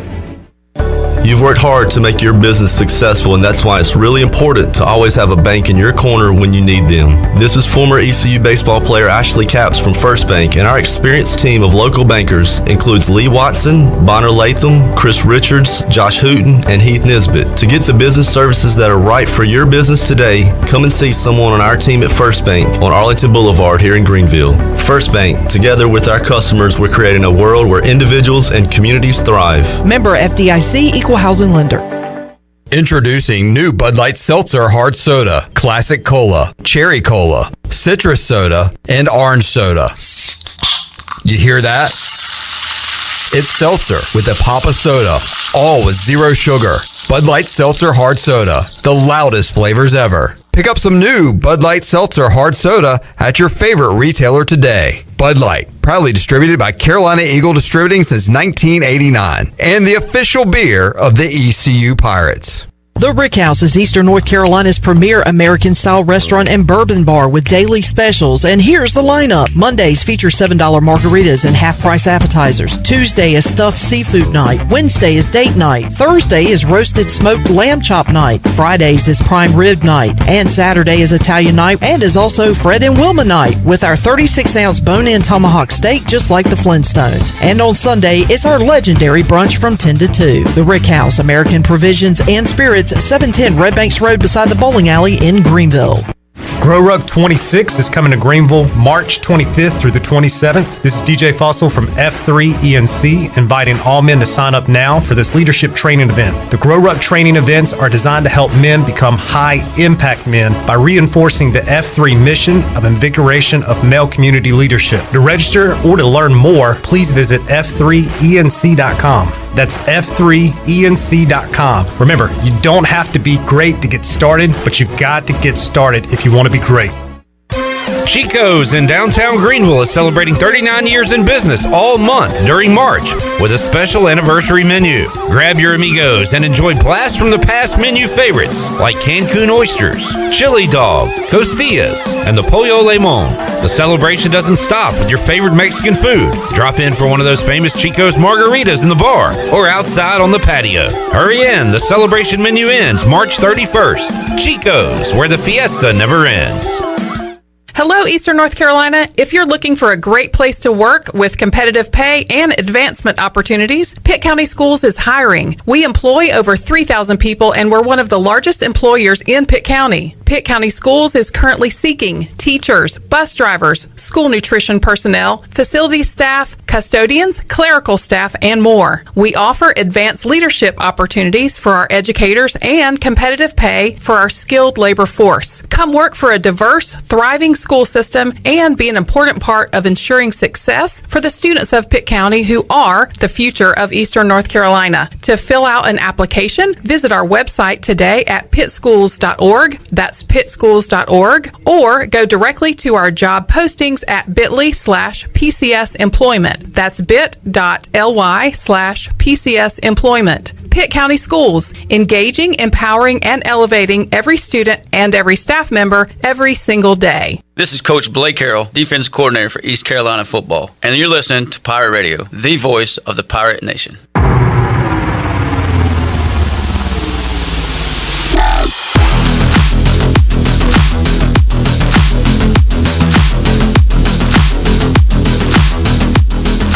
You're listening to Hour 2 of Pirate Radio Live. Now, back to the show.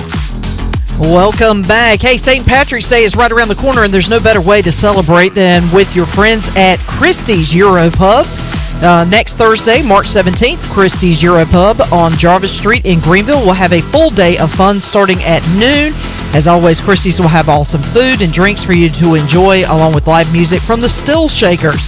For more information, check out Christie's Europub on Facebook, Twitter, and Instagram, or visit them online at christieseuropub.com. Now let's head back into PRL. Here is your host, Clip Brock. Thank you, Shirley Rhodes, here on a Thursday edition of Pirate Radio Live. Let's get a quick look at your Buccaneer Music Hall leaderboard presented by Dubuck. Harold Varner III, birdies on 16, now has a 2-shot lead in the Players down in Florida. He is 7 under par through 16, playing on the 17th now, and has a 2-shot lead. So an incredible first day for Harold Varner III. Not only do we want to see him win, but as Shirley pointed out earlier, trying to get in that top 50 so he could be a participant in the Masters. So, man, going to be a fun few days to see if he can hang on there at the top, try to win this thing, and punch a ticket to Augusta, which is coming up soon. Troy D has joined us in the Pirate Radio studios. Hello, Troy. Hey, Clip. How are you? It's cold and rainy right now. Very cold, very rainy. How do you think I'm doing? It is great weather for another ECU basketball funeral that we are going. This was good weather to watch basketball today. I will say, good indoor weather. You missed nothing outside. If you were going to have a watch along, this is the day to do it. And very entertaining. I got to tell you, the watch along was more entertaining than the second half. Yeah, and unfortunately, a lot of those have gone that way over the years. Yeah, I heard you say earlier, how many times have we had a funeral like this for ECU basketball? Every year but one in my life. Yep. Me too. Yeah. Actually. And I was there at 93. And we've yet to now next, where are we right now? Year 22. Next year will be the 30th anniversary of ECU's last appearance at the NCAA men's basketball tournament. 30 years. There's many Pirates that are listening to us possibly right now that weren't even alive the last time ECU was in the basketball tournament. There's a couple here in studio with us today. I lucky that I was alive and was there, but I wish that they could participate in that one day. Maybe one day, Clip. Yeah. But it has been very elusive for this university on the basketball side. East Carolina, a long streak as far as not making the NCAA tournament. In fact, I'm trying to find the longest droughts in college basketball. Fordham, Campbell's not right. Oh, because they went 30 years. So, yeah, there's a few teams. I guess you're asking about the current active. I'm looking for active. This is like all time. Yeah. There's got to be a few longer, but I don't know. That's a long time. Could we be the longest active streak? No, I don't think we're the longest. I see a few other schools, but like Toledo's 42 years. Yeah. So a really long time. We're at 29 right now. Rice is at 52 years. All right. So a little bit better. Hey, we're better than about 7 programs. Will it happen again? All right. So it's been 30 years. Yeah, it's been. Will it happen at any time within, let's just say, the next 10 years? No. Will ECU be in the NCAA tournament? No. All right. Let's go out. It doesn't matter what number. 20 years. No. All right. Let's double it. In another 30 years, will ECU at least be in the tournament once? Well, it's been 30 years since we've been there, so let's double. Let's go another 30. Let's go 30 out again. Another generation. So this will be 60 years out from the last time they were in 93. 60 years from 1993, will they be in at least one time? Here's what I'll say, Troy. No, be honest. I am. Here's what I'll say. Bryce and Tyler's grandkids will see ECU in the tournament. All right. But I was going to say, if we can't do it in the next 60 years, within 60 years of doing it, then why are we even doing this? Why even play basketball? If we can't do it this time, in the next 30 years, if we can't even be in the tournament once, what are we doing? Well, you ever ask yourself that? Not really. I'm not saying win a championship. I'm just saying be one of the top 68 teams in the country. I mean, ECU football is never going to go to the... But there's exciting times. They could win bowl games. They go to postseason. There's exciting times in basketball, exciting games. There have been.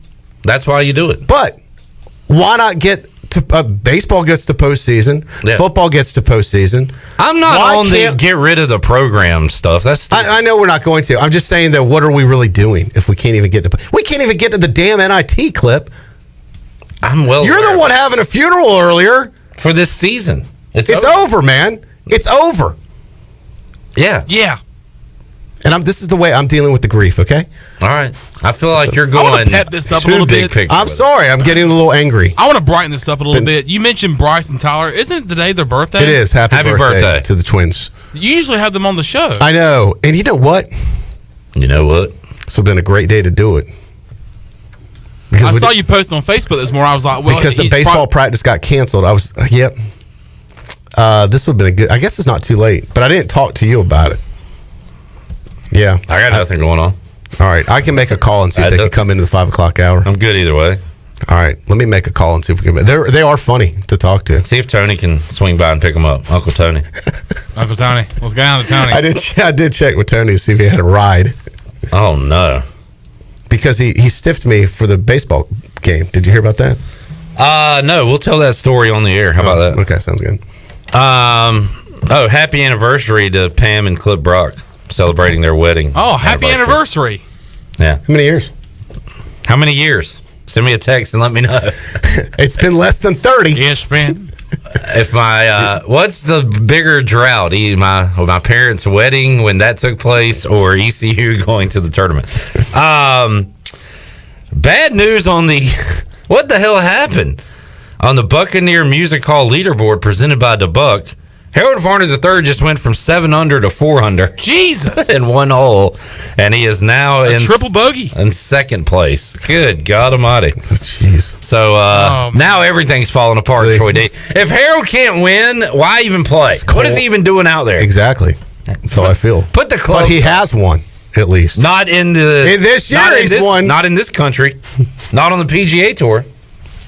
That's like ECU winning the CIT. He won overseas. He had one on the PGA Tour. True. Why is he even playing? Why are we even doing But at least he's in contention to win. ECU was in contention. All they had to do was win 4 games. That's it. That's what I've been saying. 4 games. They almost could have won today. We'd have been 3 games away. 3 games away. We'd be all jacked up about tomorrow playing Cincinnati.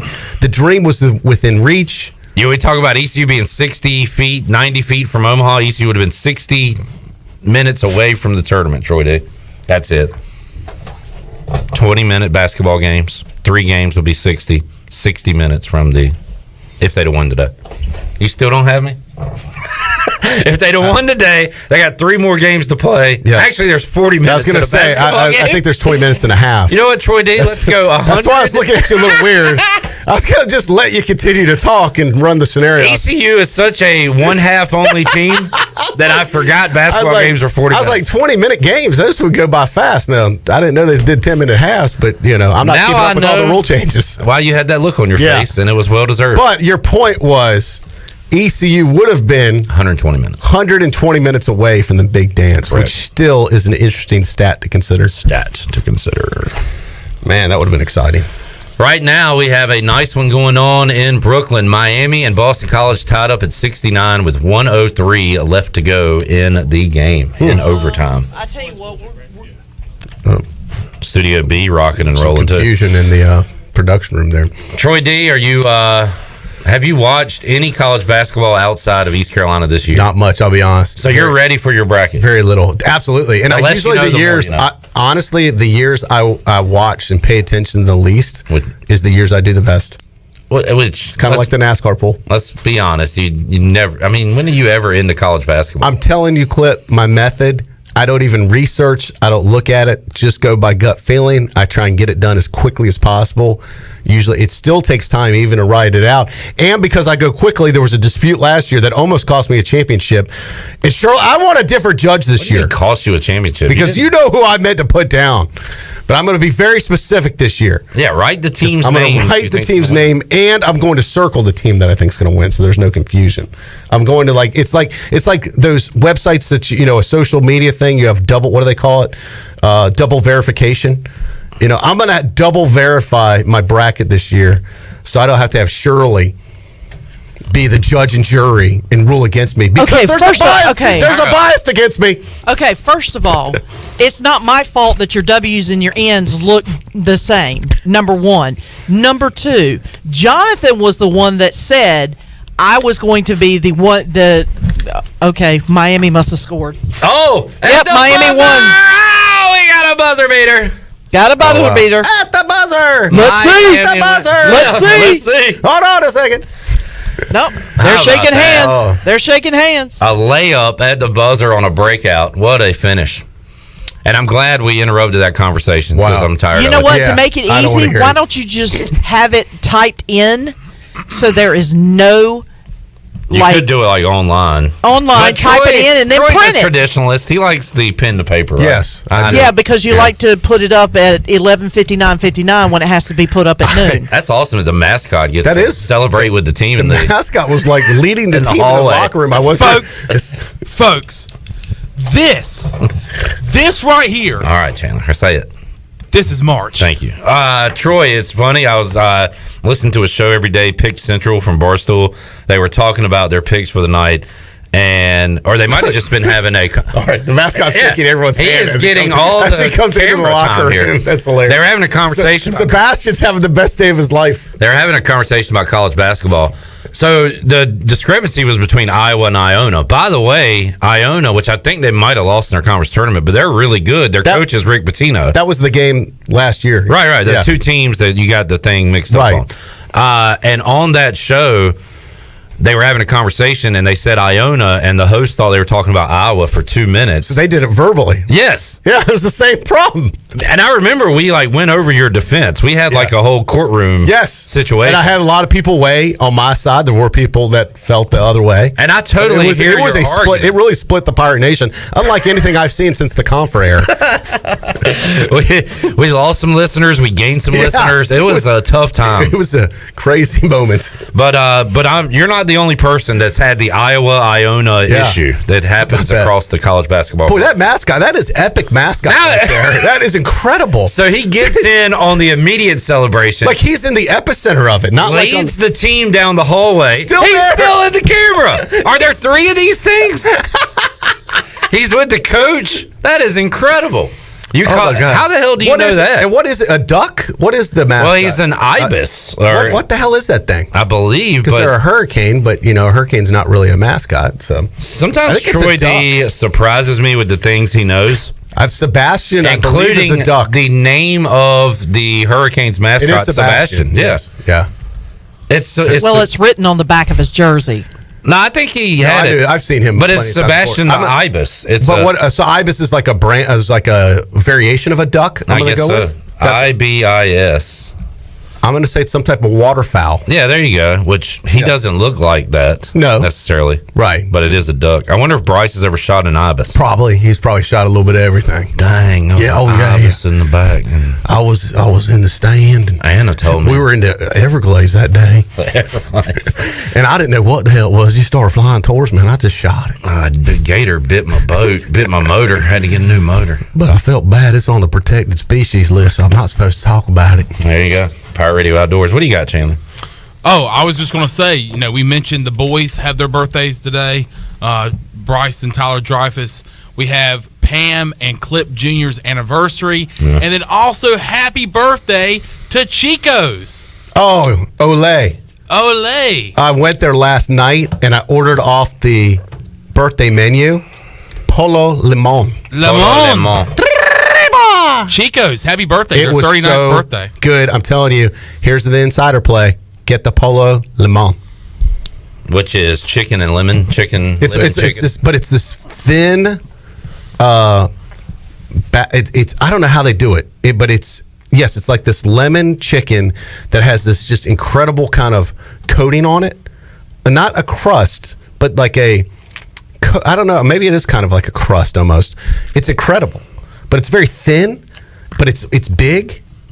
It's really good. Really good. All right. Try if you like chicken, try it. Chico's is 39. 39 years old. Pam and Clip's marriage is 43 years old. Wow. So happy anniversary to those folks. We also have some news out of the NFL clip from Adam Schefter, and thank you to my fellow breaking news boy, CJ Schaefer, a.k.a. Content Junkie. Adam Schefter tweets, Bears are attempting to finalize a trade now that will send 6-time Pro Bowl defensive end Khalil Mack to the Los Angeles Chargers. Sources tell ESPN. Ooh, what do they get in return for Khalil Mack these days? The compensation, the Chargers are sending a 2nd-rounder and a 6th-rounder in 2023 for Mack. I want to talk about this, but I want Troy. We've got 2 phones. He really thinks he's Adam Schefter. He just went from one phone to the other. Well, I do want to thank this man working the phone. That's impressive. I'm getting like breaking news pop up. Like, I don't even know what to do. How does Shefty even do this? But hey, I do appreciate my breaking news boy. Taylor Helley has like no sources. He's just looking at media. He's just got phones. Shefty has actually people calling him and texting him. So there's some news. All right, I'm sorry. Say the compensation again for Khalil Mack. The compensation, the Chargers are sending a 2nd-rounder and a 6th-rounder in 2023 for Mack. Massive. Oh, wow. So not until next year. So I got to tell you, don't like it. What are they trying to free up some money, cap space, and move on from? Well, and you got to wonder whether the best days are behind him. Yeah. So are they hitting him at a high? Are they doing a Belichick move? Do they get rid of him at the right time? I love Khalil Mack. My kids are going to be crushed about this. That's one of their favorite players. And I would say it never really. They might have went to the playoffs one year with him. He was there since 18. He was injury prone. Some there too. Had some monster games, I do remember, but I don't know if that deal ever really worked out for the Bears. Correct. Like they hoped it would. Maybe not, but I don't know. I mean, they might have sold enough jerseys that it could have paid off. Oh, yeah, from that perspective, right. yeah. Financially, it might have been okay, but it maybe never on the field is what they had. And he was an All-Pro with the Bears in 18 and went to Pro Bowls. I think he was injured most of this season, a lot of this season. But I really like him as a player. I think he's awesome. I'm going to hate to see him gone, but if they can, I don't know, man. They've got a lot of moving and shaking they're doing up there with the Bears. We'll talk with more NFL with Tony Collins, but Troy, I didn't even bring it up with you. I was so nervous that all of my poking at you on Mitchell Trubisky all throughout the years was going to come back to bite me. Oh, I was hoping. Because there was a lot of Trubisky to Washington talk going on. He's the hottest alleged free agent quarterback right now in the market. It's crazy how that happens, right? Yeah, he is like the hot chick all of a sudden. If you just kind of disappear and don't throw interceptions for a couple years, all of a sudden people think you're a good quarterback. Well, then they saw what happened with the Bears without him, and they realized, okay, maybe it wasn't all his fault. Maybe Nagy. Okay, now you sound like his agent. No, and he went to the Bills. He kind of got rehabilitated. But do you think that's true? I think, now, I was not a Trubisky fan. I thought it was a terrible the way they went about it. You hated it from I hated it from day one, so I'm not doing revisionist history. No, you're not. You're not. I think he is a very good dude. I don't think he's a bad person. I think he's probably an outstanding backup. I think if the Bears drafted him in round 6 or 7, not to be the franchise quarterback, would have been totally fine with it. Or even didn't move up to get him. Or didn't move up to get him. Yeah. To waste a first round draft pick on him or to even move up was disgusting, unnecessary. Hell, he wasn't even the best quarterback in the ACC at the time. He had hardly, had only a handful of starts for UNC. But you do think... But I do think on the right scenario with an offensive line that can block... Yeah. That he could potentially be successful. O-line, and you think maybe Nagy stunted the growth on maybe? Yes, I do think that. In his defense, and once again, I am not a Trubisky apologist at all. I do think the Bears gave him no shot to be successful. The offensive line was terrible. I do think he is, if he can be mobile, and he's got an offensive line that helps him, and he's got a few good receivers to help him, and maybe a running back. If you package him in the right place, I think he could run a system for you. There's a lot of Bears people that talk to you and like Big Cat on social media, and I remember watching the Bears when Trubisky would do design runs and things like that. The offense would move, but for whatever reason, they didn't do that with him, and he just failed. They set him up to fail. Correct. Almost. They tried. The problem was Nagy tried to make him adapt to his system instead of Nagy adapting to what Trubisky's strengths were. And that was the same problem with Justin Fields last year, quite honestly. And that was the downfall of Nagy. He never would adapt around the players. He would try and force the players to adapt to him. And that doesn't work. Yeah. All right, 317-1250 is the number. Let's take calls on Mitchell Trubisky. What do you think?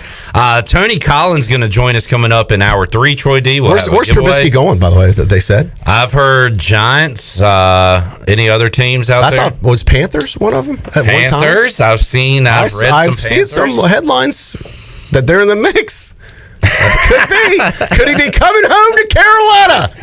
Oh, it could happen. Get ready, Panther fans. Reunited, and it feels. And watch it be like incredible with the Panthers. Like that'll be like he's going to get a second chance somewhere, and watch him like make the most of it. Yeah, we'll see. We'll see about. Hold on. Well, let's see. Ironically, the Panthers just brought in a former top pick that struggled in Sam Darnold. Are they going to do it all over again with Trubisky? Like, just keep resetting it, keep bringing in guys that were picked high? I'm not even sure if the Deshaun Watson stuff is gone. I read something today that David Tepper hired a investigator to help out with the case to solve this thing. Wow, to make it go away. Yeah. David Tepper's just going to pay hush money to all the defendants and or the Why not? plaintiffs. He's got all the money in the world. Yeah. All right, let's take a break. We'll come back. Hour 3, Pirate Radio Live on the way here. We're back with you after these words.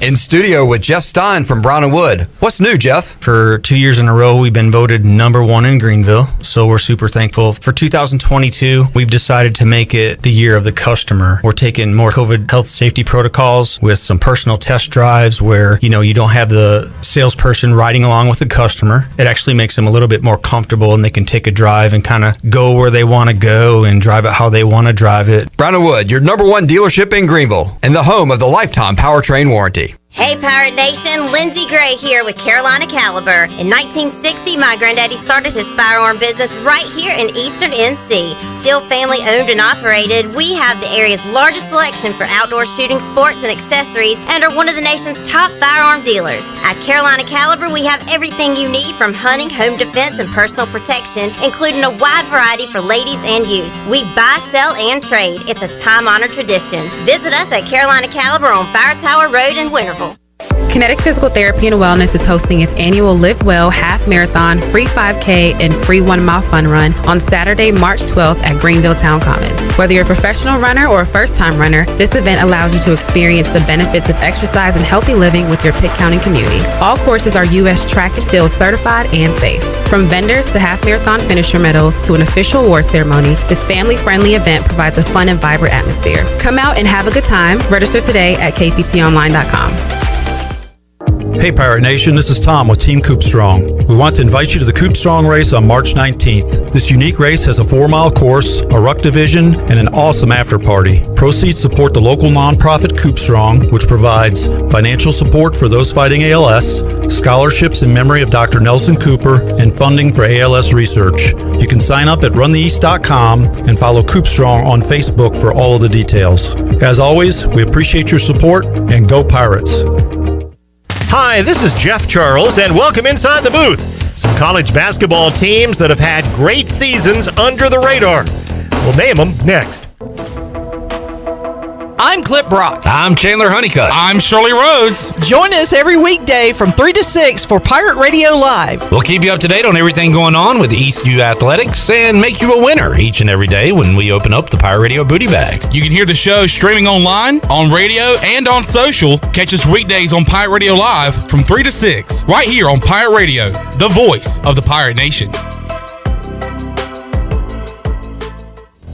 You might be amazed how many college basketball teams this year that had 20 win seasons from the smaller conferences. Here's the list. From the Atlantic Sun, Liberty, and Jacksonville State. America East, Vermont. Big Sky, Montana State, and Weber State. Big South, Longwood, and Winthrop. 3 CAA teams with 21 wins or more. UNC Wilmington, Towson, and Hofstra. 1 Ivy League school, Princeton. Rick Pitino's Iona Gales from the Metro Atlantic. Norfolk State from the MEAC. Colgate from the Patriot League. 3 Southern Conference teams, UTC, Furman, and Sanford. And South Dakota State and North Dakota State from the Summit. Yes, the little guys can hoop it up too. Come on back again next time and we'll visit inside the booth. Although innovative new resources such as digital media and social networks have grown in popularity, smart marketers recognize that printing is a mainstay. We live in an age of computer hacking, scams, and fly-by-night businesses, so it's reassuring to consumers when they receive printed marketing pieces. It exemplifies business confidence and conveys a high level of commitment. It also fosters trust, which leads to engagement and ultimately brand loyalty. When you're ready to grow your business, come to PIP, where business goes to grow. This is Pirate Radio, WGHB Farmville, 1250 and 92.7 FM Greenville, WDLX Washington, 930 and 104.1 FM Washington.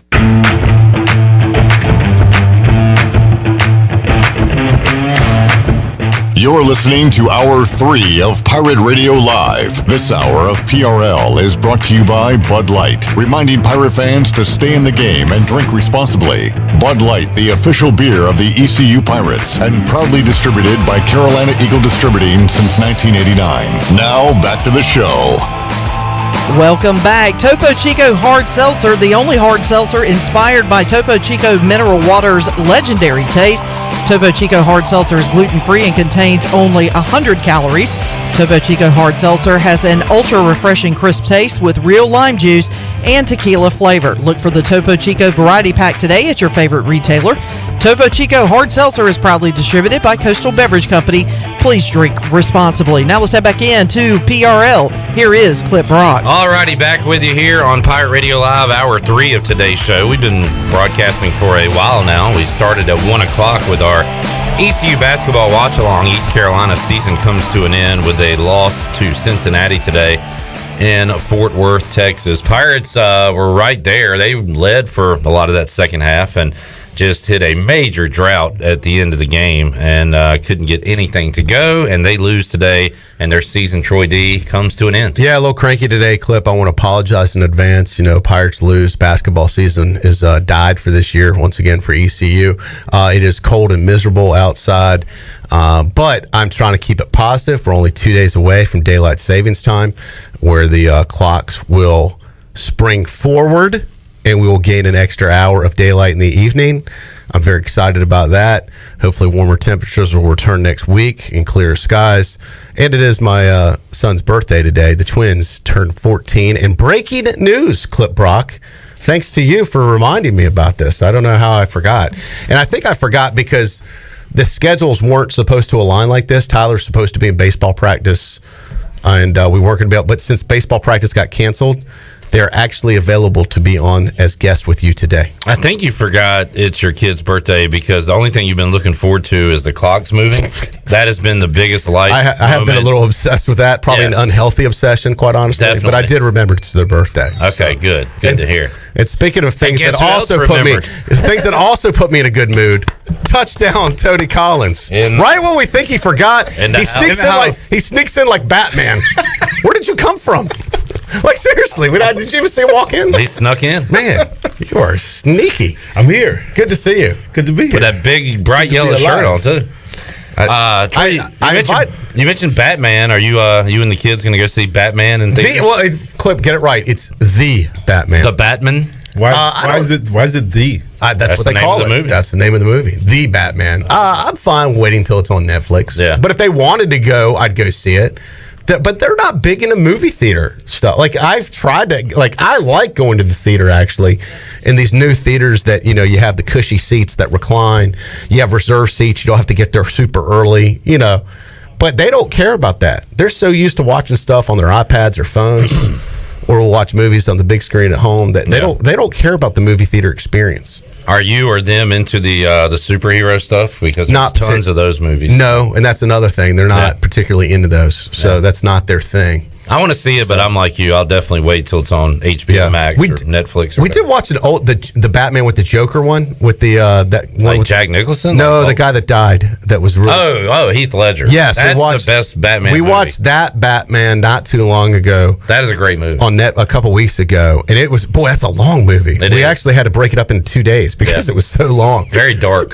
Very dark. But they're old enough now they could handle that. But they enjoyed it. But boy, I forgot. I think I'd seen it years ago, but I had forgotten about it. But it is you're right, Clip. That's a good way to describe it. A dark, dark movie. Tony, you into the superhero stuff? Who's playing Batman now? It's British dude, right? Is it Robert Pattinson? Yeah. Yeah, whoever that is. Yeah, they switch Batmans out kind of like, 007s. Which one's your favorite Batman, So they got Michael Keaton. Yeah. Well, I guess Adam West if you want to go back to the TV show. If you're going to go, Adam West. is the best. You got to put That's Tony's Batman. That's my Batman. He was, it was the campy, over-the-top Batman. Yeah, he's got to put him number one on the depth chart. And then Michael Keaton. Yeah. And then that's my Batman. Who was next? Was it Val Kilmer next? And then you had the guy that was in American Psycho. Clooney. And then you had Christian Bale. He was pretty good. Was a great Batman. I like Christian Bale. Yeah, I liked him as Now, did Ben Affleck go Batman? He was also Batman. Yes. There's been too many Batmans almost. Yeah, Christian Bale I think was great. Well, I mean, you can also equate it to how many Supermans. Not as many as Batman, obviously. Only one Superman for me. Christopher Reeve. 100%. Yeah. Yep. There will never be another Superman other than him. Yep. And Tony, this is what we brought you in to talk Superman. That's my Superman. Troy getting the hashtag not my Batman started on Twitter. My Spider-Man is Tobey Maguire. That's my Spider-Man. Yeah, probably mine That's too. my Spider-Man. So we got the your boys coming in. Yeah, so here's the deal. So I put they are going to be here here, I think, hopefully for the second half hour, so they can join us. So I kind of like you taking the lead because if it's too weird for their dad to interview them. I've tried to do that in the past, but they respond good to you, Clip. Tony, you come up with some questions too. Absolutely. Yeah, and they know Uncle Tony. Yeah. In fact, Tony was supposed to go. It was me and the boys Sunday to the baseball game, and they were all excited because Tony was going to come. I heard him say something on the show with you last week. I think it was Friday, whatever day it was. I said, I text Tony, I got you covered. Had tickets for him. He was going to tailgate with us in the jungle. I reminded him Sunday morning, even with an early morning text. I got the thumbs up. And then Tony, we're getting ready to leave. I've got a ride force coming to pick us up. And it's like 2 minutes before they're coming to get me. Can you come get me? I'm like, can I come get you? Yeah. Like, we're leaving, like right now. Like, I can't come get you. Like, I'm not even. You could go. No, I wasn't driving. I had someone else. I say like, 7 minutes from this guy's house. No, I wasn't driving. I had arranged for a driver. He was running. He was ready to go. My driver is waiting. It wasn't one of those deals. And if you needed a ride, why didn't you contact me hours earlier? We could have arranged it. I didn't know I needed a ride then. Well, it sounds like poor planning on your part, Tony Collins. Well, it was. But and now you missed a great experience. And you let my kids down, so you should offer them an apology. I figure if I catch you at your house and I only stay right around the corner from you, that you come scoop me up. It's not right around the corner. You're like 10, 15 minutes away. Is it on the way to the game? No, or opposite way. Opposite way. If it's on the way, it'd be a different story. It's away from the game. Okay. So I have to go 15 minutes to go get Tony, then 15 minutes back. That's a 30-minute net loss. It takes me 7 minutes to get to your house. It takes him 15. It takes me 7 minutes to get to your house from my house. And I tried to get the driver to do it, and he said, nope, we're not going back. You talking about big guy? Well, it's not big guy, but he. Wow. You talking about? Let's not smear big guy's name. Not big guy had nothing big guy, but you know who I'm talking about. What's this guy's name? Who's big boy name? I can't think of I forgot. I don't know who you're talking about. Yeah, you know who I'm talking about. I went to the basketball game with him. I know. Yeah. What's his name? You're a friend. What? Well, I guess he's not that good of a friend. Golly, you don't even know. Man, he goes by Big Daddy. Yeah. Big Daddy. Yeah. I call him Biggs for short. He would have came pick me up. No, I asked him. He said no. That's a lie. That is not a lie. That's a lie. I wasn't going to throw Big Daddy under the bus. But now that you brought it up, Big Daddy KO'd it. I talked to him on the phone. I said, can you come and get me? He goes, no. I did not. I said, hold on, let me check. No, you didn't. And I called you back. Let me check the. Can we get Big Daddy on the phone? I said, can you come pick me up? No. Click. Hold on, let me show you. I love that. This happens every week when y'all are on the show together. There's something. Y'all are like a Seinfeld episode. So I said, meet me at my house at 2:20. Is that cool? Don't be late. I got the thumbs up at 11:30. Well, Tony's not disputing any of this, though. I'm not disputing that. And then I said I couldn't do it. Biggs won't go. Then I text you. I've got your ticket with me. We're headed out there now. Just meet us at our usual jungle spot. I'll take care of you. Thumbs up on that. I was all ready to go, but my wife, I was depending on my wife, and she was late. And she got caught into some traffic or whatever. She got caught. So that's fine. Let's just be honest about it. So that's Trudy's fault. Yeah. That's not Trudy's fault. It's Trudy's fault. Thank you. Oh, boy. So what? Are you down to one vehicle?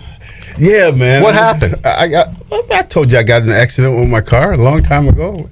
Don't want no car payments right now. I don't remember that. So you two you and her share one vehicle now. Yeah. All right. How's that going for you? Not so good, is it? When I want to go to, anytime I want to go to somewhere with you, it doesn't go good. Now I got to go be your driver. Well, luckily you got great friends that'll give you rides. Oh, wait, maybe you don't, Tony. You got to plan ahead of time, Tony. You got to let me know ahead of time. I would have left earlier if I knew that. Brian's already in my driveway. I thought I had everything all set. It was out of my control. Tony, I want to run over some NFL stuff with you. Absolutely. Because a lot has happened this week. It'll start with, and you probably don't have a lot to add to this one, but Aaron Rodgers back to Green Bay.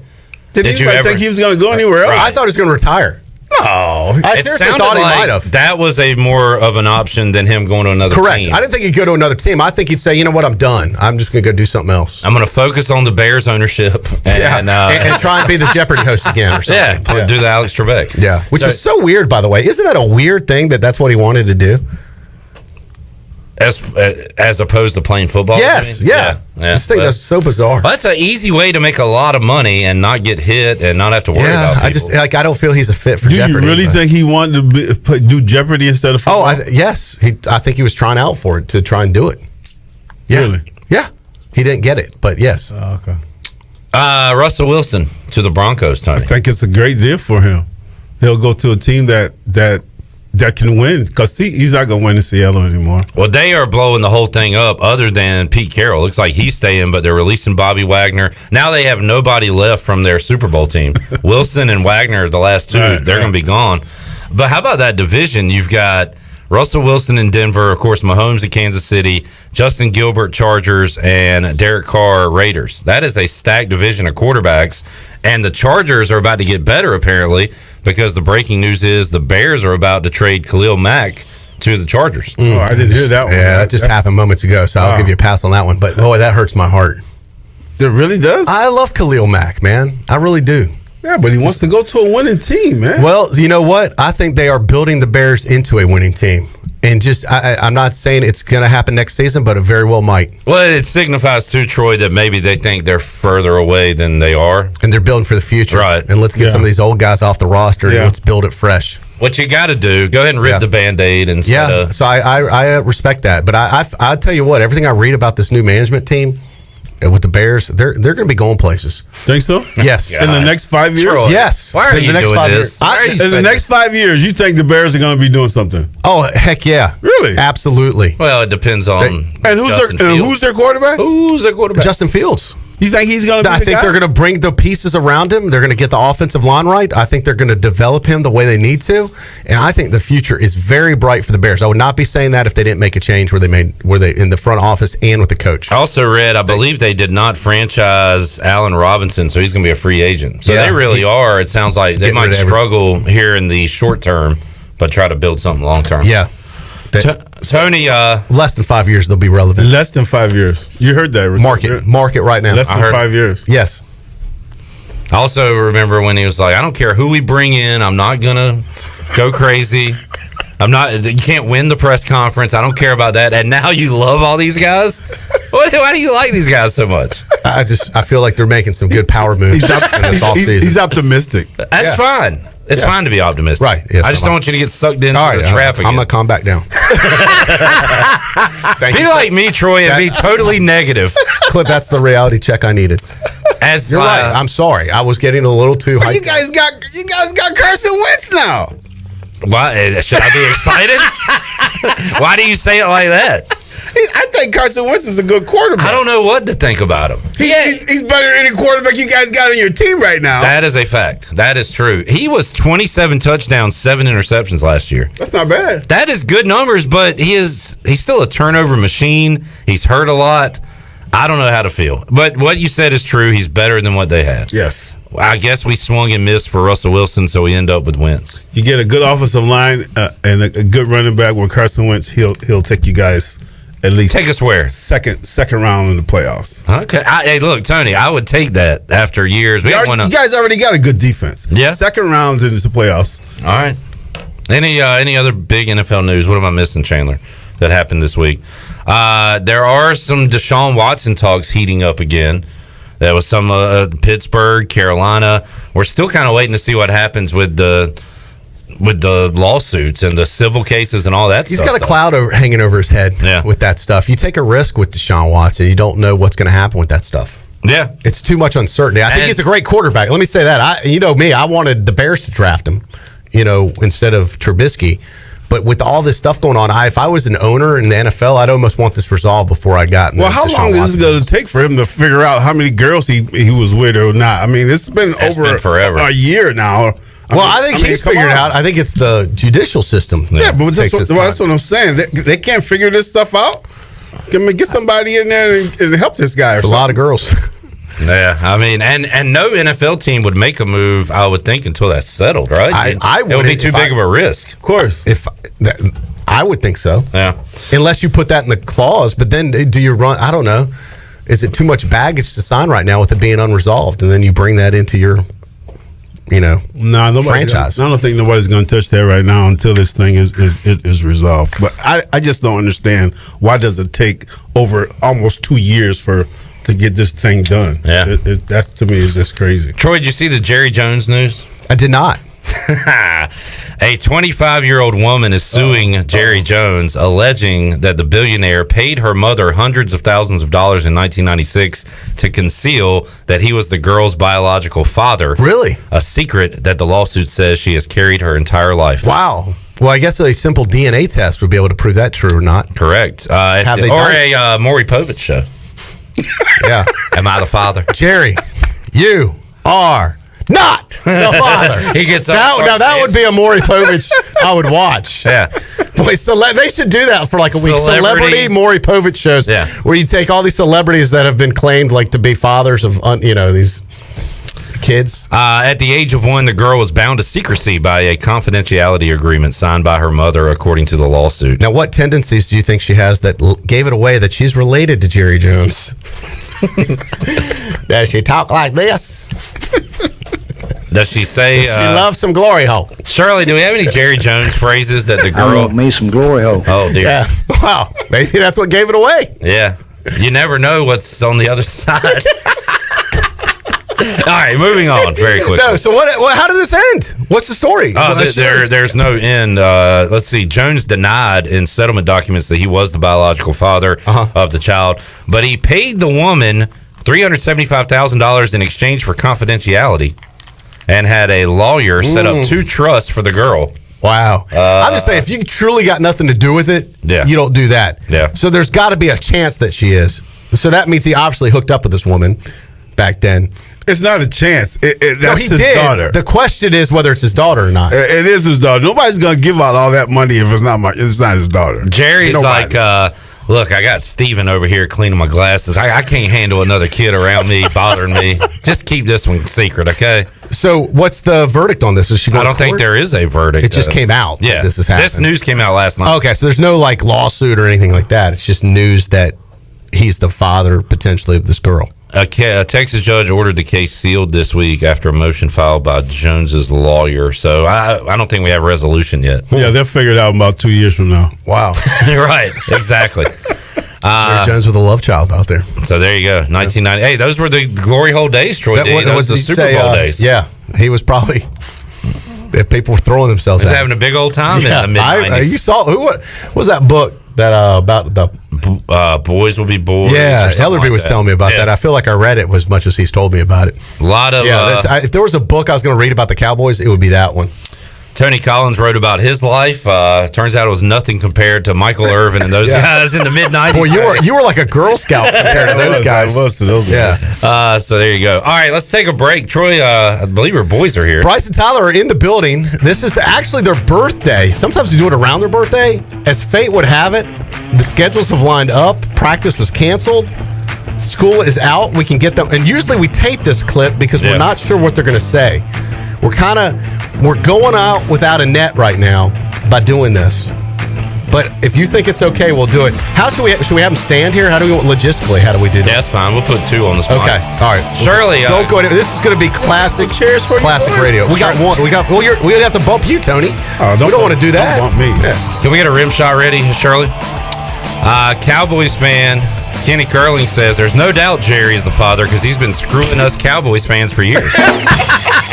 Wow. All right. Wow, that's well played, Kenny. Good work, Kenny Curling. That's good. Take a break. We'll come back. More to go. We also have a giveaway for you later on this hour. Back with you after this.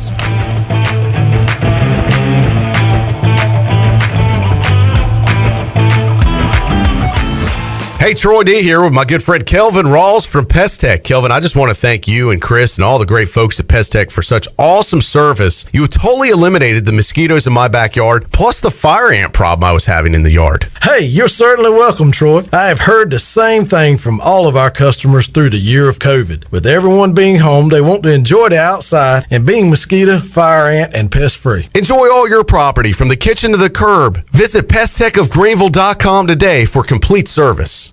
Hey Chandler, what are you up to tonight? Jenny, it's Tuesday, and I'm going to go sing with DJ Captain Morgan for karaoke at The Buck. Well, that sounds like fun. I have to work. Well, what are you up to this weekend? Well, believe it or not, I'm going to go listen to some live music Friday and Saturday night at The Buck. Live music all weekend long, really? Yep, all weekend, and they also have the biggest high-definition screen to watch all the sporting events on Sunday Fun Day. I'm going to have to go check that out. Yeah, just check out The Buck on Facebook or Instagram for all the information. The Buck. It's a March Madness preview, sponsored by Geico. Juzang in the paint, fade away. No, got his own rebound. Slithers to the rim and lays it in. 3 seconds to go. We're tied at 90. Here comes Suggs. Long three for the win. Banks it home. Jalen Suggs, a deep banked three. An epic end to an epic game with Gonzaga beating UCLA to reach the national championship game. Hear Westwood One's exclusive coverage of this year's NCAA tournament right here. To show you how easy it is to file a claim with Geico, we hired a nature show host. In the native habitat of a suburban driveway, the poor victim of a broken windshield is left assessing his vehicle, utterly helpless. Well, not true. If he's got Geico, he can file a claim online, over the phone, or with his handy mobile app. But like a lone gazelle, he'll suddenly be left to fend for himself, awaiting his terrible fate. Nope. Geico will assign him a designated claims team to help him out too. So the gazelle gets his car fixed and everything. Wow, nature is so cool. Geico. Great service without all the drama. At US Cellular, we know you have a choice of wireless carriers. And while the other guys may limit your choice of free phones, at US Cellular, you can choose any phone from any brand for free. Plus, get unlimited data for just $30 a month with 4 lines. US Cellular, America's locally grown wireless. Terms apply. See uscellular.com for details. Now that life is returning to normal, we have found a lot of good things that came from the pandemic. One of them is not having to go to the wireless store anymore. The Cellular Warehouse team has been in the business of delivering phones to your home and office for 20 years. People found out about our free delivery service and love the ease of getting a new phone, tablet, or hotspot. Call Toby Williams today at 252-799-7051 so you can start experiencing the joy of never going to a wireless store again. Cellular Warehouse, your local U.S. Cellular authorized agent. Pirate fans, get ready for a winning season and team up with Quality Equipment, your local John Deere dealer and proud sponsor of the ECU Pirates. When you do business with us, you'll get things done right. We're proud to offer a large selection of new and used John Deere equipment, a fully stocked parts department, and a highly trained staff who is here to support you throughout the life of your equipment. So get quality done right before every ECU game day and visit QualityEquip.com. Come pop a top at Jarvis Street Bottle Shop. Jarvis Street Bottle Shop is a specialty shop selling craft, domestic, and import brews, along with wine and growlers. Hosting a tailgate? Stop by the shop and grab a keg for your party or event. The Bottle Shop offers monthly beer and wine tastings featuring rotating NC craft breweries, along with live music and discounts. Stop by the shop Tuesday through Sunday, or check them out on Instagram, Twitter, and Facebook. This is CJ Mayhew, and you're listening to Pirate Radio, the voice of the Pirate Nation.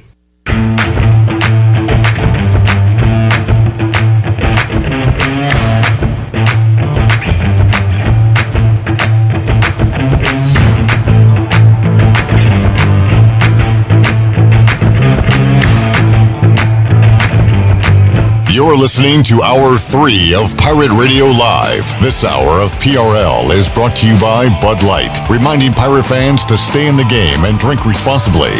Bud Light, the official beer of the ECU Pirates, and proudly distributed by Carolina Eagle Distributing since 1989. Now, back to the show. Welcome back. Brown & Wood is your home of the best selection of GMC, Cadillac, Buick, and Mazda in Eastern North Carolina since 1937. Shop their entire inventory online at brownandwoodauto.com or visit them on Greenville Boulevard. Brown & Wood, Greenville's #1 dealership and the home of the lifetime powertrain warranty. Now let's head back into Pirate Radio Live. Here is your host, Clip Brock. Back with you on Pirate Radio Live here on a birthday Thursday. Got the AAC tournament going on. Game 2, Tulsa, a 5-point lead over Wichita State, 53-48. And a quick look at the Buccaneer Music Hall leaderboard presented by Da Buck. Da Buck.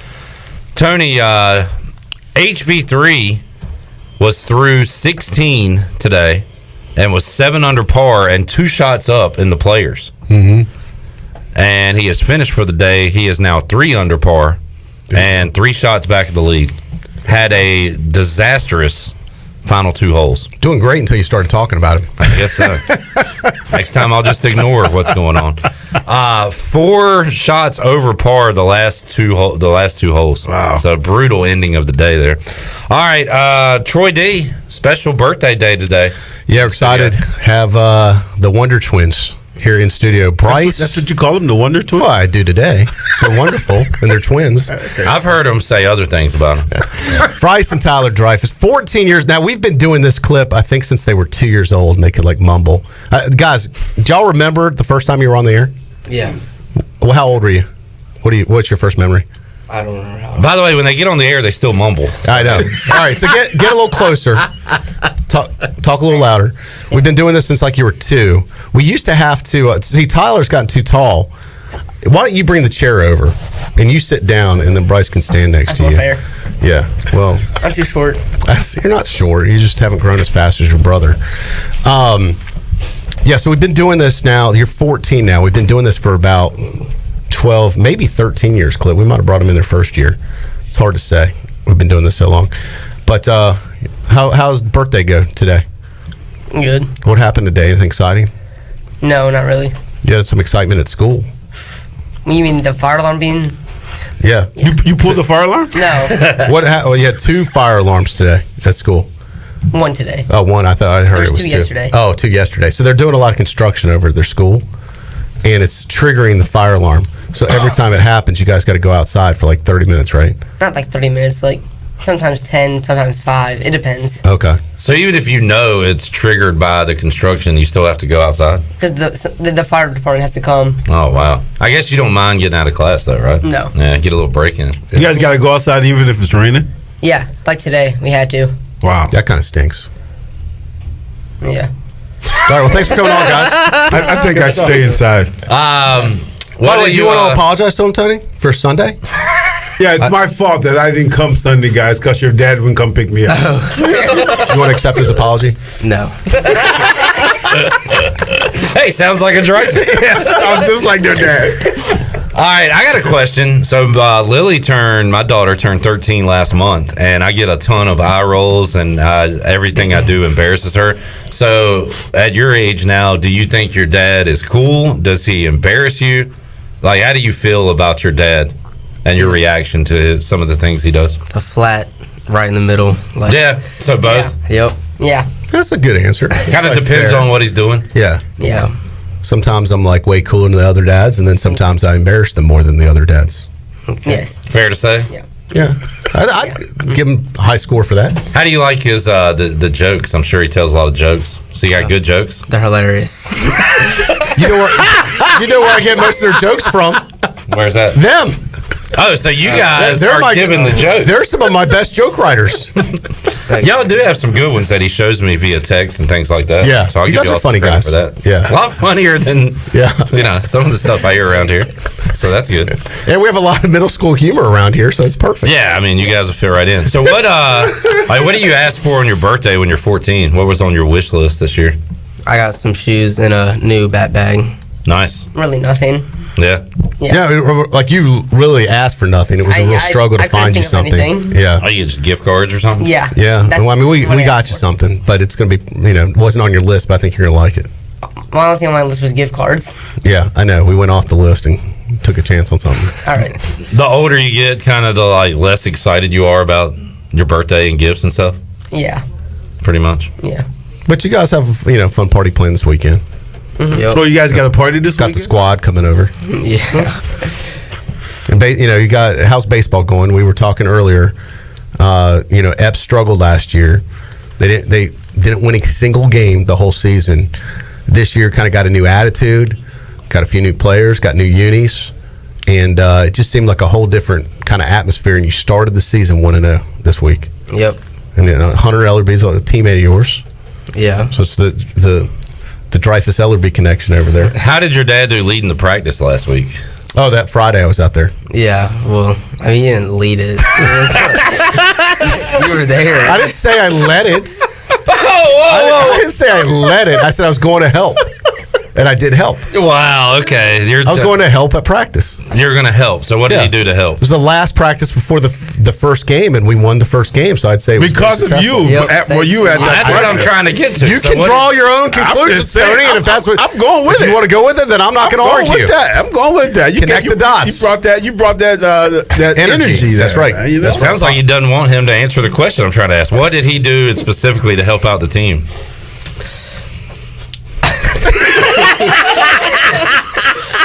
The good emotional support. See the energy. It's the energy. And that, sometimes that's what you need. Right. Baseball is a mental game. Yeah. And sometimes you got to have your mentals right.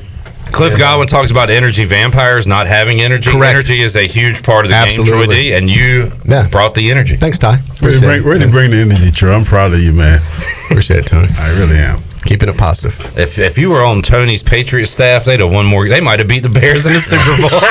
Thank God I wasn't. That's a good It's one of the greatest moments of my life. Hey, Bears news today. Which one of y'all texted your dad about Khalil Mack? That was Yeah, me. yeah. Yeah, get a little He's kind of closer, Mike. bummed out. Yeah. I mean, Well, you like Khalil Mack too. Who's Yeah. got the Khalil Mack jersey? oh yeah, I have the Khalil Mack. Yeah, it was like on your wall for a while. Mm-hmm. Yeah, it's like a really cool jersey. Yeah. Which is still I mean, there's nothing wrong with it. It's still a Bears jersey. Yeah. Well, they're losing Allen. You're not going to know any players except the quarterback this year, Justin Fields. They're losing Allen Robinson. I mean, he didn't really do much last year. No. I mean, this season. There you go. Oh my goodness, What do you think about the new GM and coach that they've brought in? they haven't done anything wrong yet. That is a great way to look at it. True. Where do you see the Bears in the next 5 years? We're going Better to than Super now. Bowl. Oh, going to the Super Bowl. Super Bowl better than now. Okay. Yeah. All right, I like Yeah. it. Now we The Suns are optimistic too. last year I took you, Tyler, to a Bears game. Yep. So you're going to be up on the list this year, Bryce, if you make good grades. Maybe. We got. What games y'all go to? We went to the Green Bay game. Oh, this is when we figured out Aaron Rodgers owns us. It was that game. Oh yeah, you went to the owner game. Yeah. That game. Still, he looked you dead in the eye and said, "I own you." And that was a lot of fun. Remember how great it was? Like we were up at halftime. We had some annoying Green Bay Packer fans in front of us. Remember that? Part of the experience. Yeah. As a What did you think of your first NFL game? Like I didn't go to my first NFL game until like as an adult. It was pretty cool that you got to go, as a 13-year-old. Yeah. You saw a lot of sights and sounds. I thought you and- went to the Super yeah. Bowl. True. Good point, Clip. I was 14. I know more My about bad. him You're than right. he knows about himself. I forgot. I was talking regular season. Good point. My first NFL game was a Super Bowl. What a way That to was break just in. a little game we forgot about. God, I forgot. My first NFL game was one of the greatest games in the history of the NFL. I'm sorry to interrupt the question. Have you been to too many sporting events in your life that you forgot? Yeah, just for a second. What did you think of your first NFL game? I mean, it was fun. I mean, it was different than like college and everything. Yeah, it's a different atmosphere. Yeah, but it was fun. Yeah, you did notice there were a lot of people doing what? Can I say? You can say it. Oh yeah, they were smoking. Yeah, But, I mean, they were vaping, but they weren't vaping like normal stuff. It was the the legal Chicago stuff. But in Chicago, I believe it is legal up in Illinois. But we could smell it everywhere in the stadium. Like during the game? Yes. Oh, interesting. Like when we walked in, that's like almost all you could smell. Yeah. Was like the stuff that would be illegal here, but was legal there. They were smoking marijuana in the. Yeah, and with all the vape stuff. Yes.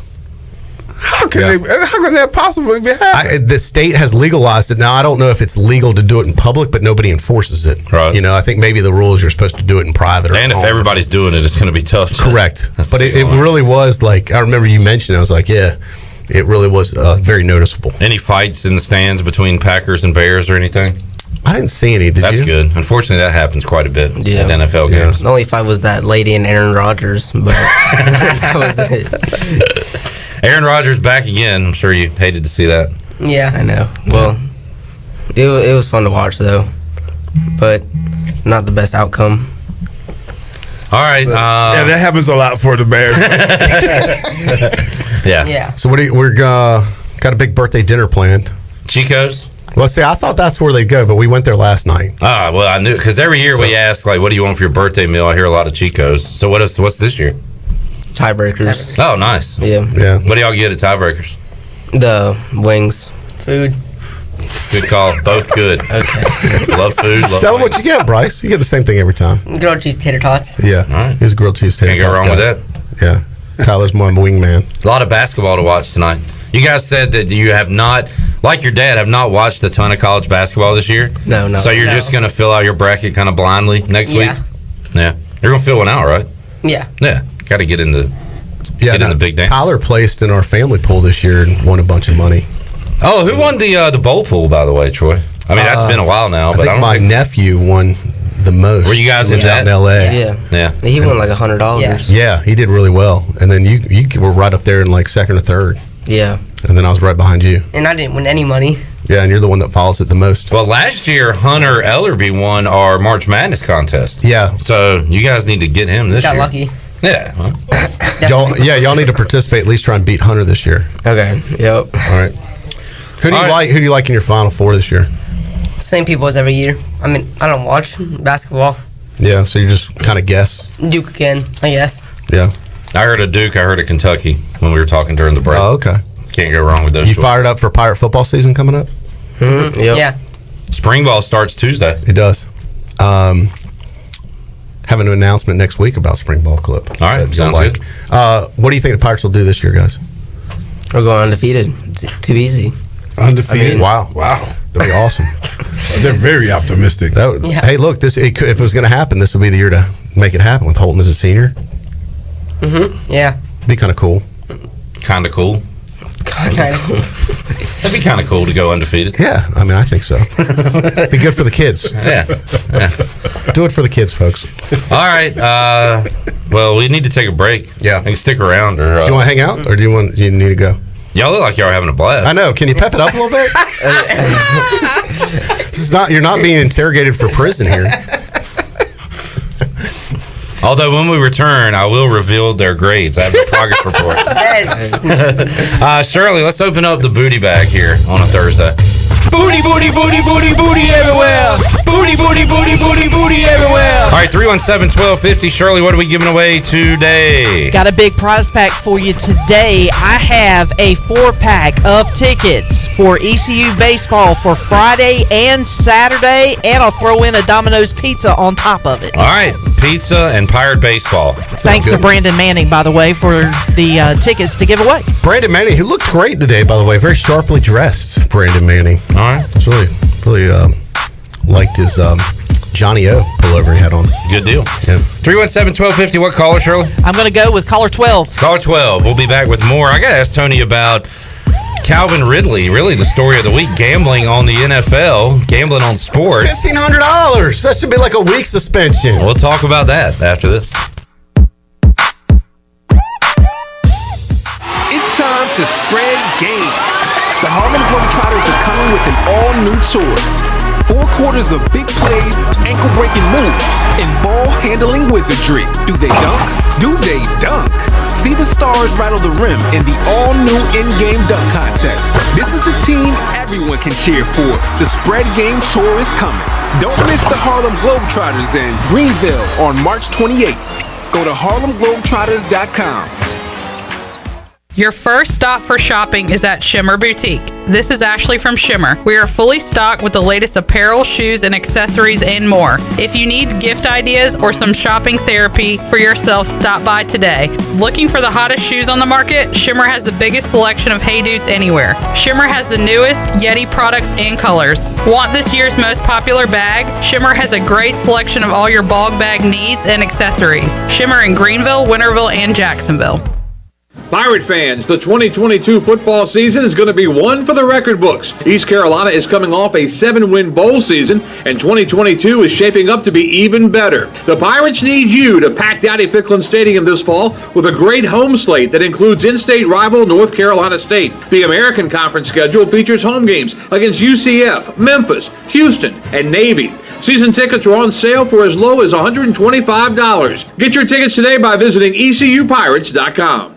Hi, I'm Annalie Newhoff. And I'm Rob Campbell. And we are with CopyPro. We have been locally owned and operated here in Eastern North Carolina for almost 50 years. CopyPro is the leader in office technology. Does your business struggle with keeping printing costs low or producing professional documents? Here at CopyPro, total customer satisfaction is our #1 priority. We have a variety of solutions to help reduce your printing expenses and make your business more productive. Call us today at 1-800-682-6558 or online at copypro.net. CopyPro, we are the professional office systems people.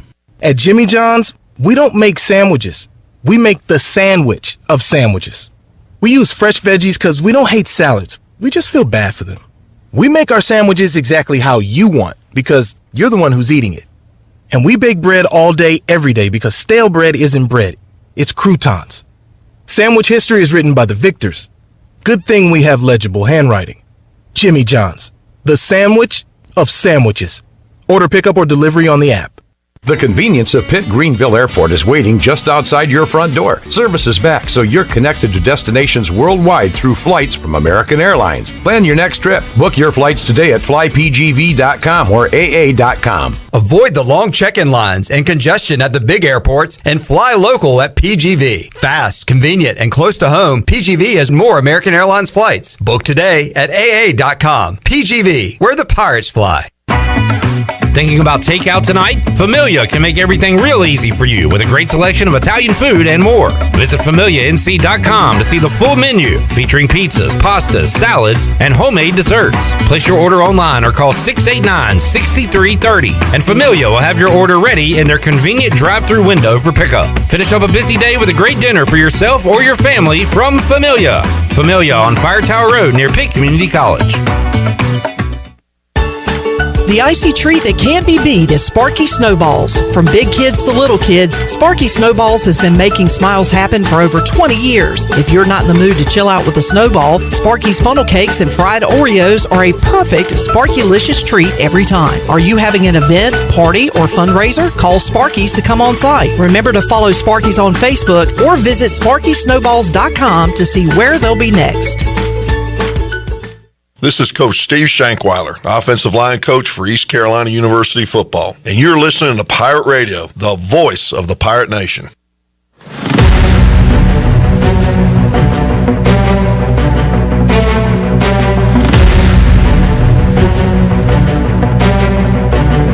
You're listening to Hour 3 of Pirate Radio Live. This hour of PRL is brought to you by Bud Light, reminding Pirate fans to stay in the game and drink responsibly. Bud Light, the official beer of the ECU Pirates, and proudly distributed by Carolina Eagle Distributing since 1989. Now, back to the show. Welcome back. Congratulations to John Career of Greenville was the big winner today. Walks away with a family 4-pack of tickets for ECU baseball coming up at Clark LeClaire this weekend for Friday and Saturday, and also walked away with a Domino's pizza. Domino's of Greenville has 3 locations to take care of you. Take advantage of the week-long carry-out deal of all 3 topping pizzas for only $7.99. Order online today at Domino's.com. Now let's head back into PRL. Here is Clip Brock. All righty, packed house today.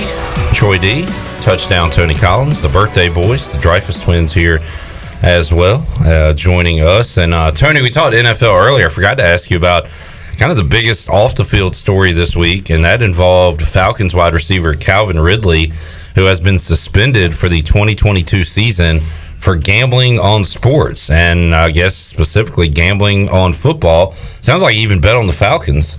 So is that a rule or something? Well, you can't. I guess if you're a player, you are not allowed to bet gamble at all. Yeah, it was weird though when the NFL made the announcement clip. It was brought to you by DraftKings. Well, surely it was brought to you by DraftKings.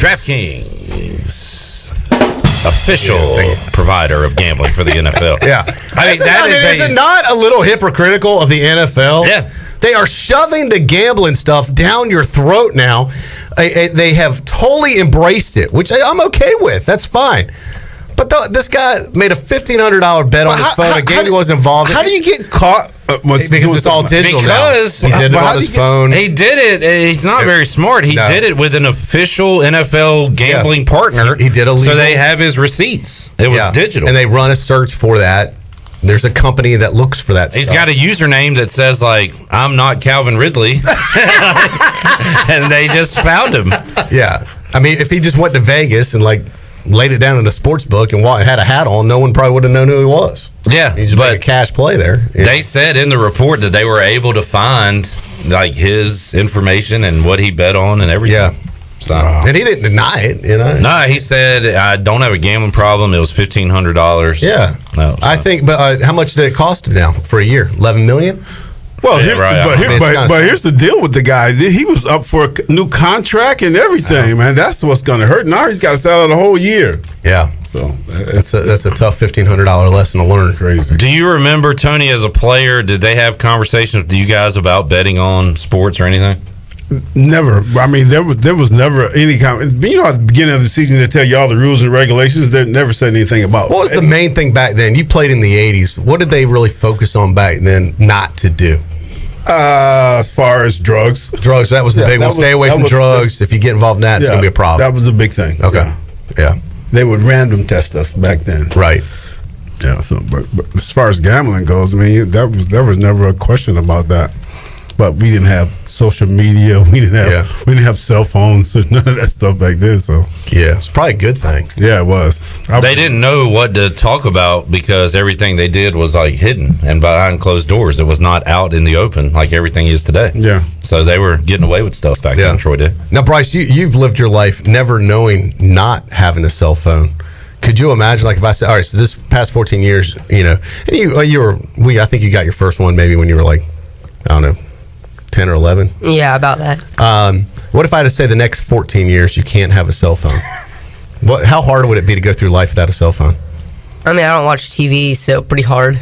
Yeah, so you don't watch any TV. I'm saying, letting people know you don't watch, like, you and your brother really watch no TV. So this is like for older people that don't understand why TV is going to die. Like, you watch stuff on demand now, Yeah, and you like watch it Netflix, on your phone or on your tab. Game Plus, yeah. Yeah, you'll pick and choose what you want to watch, but you watch a lot of YouTube. Yeah.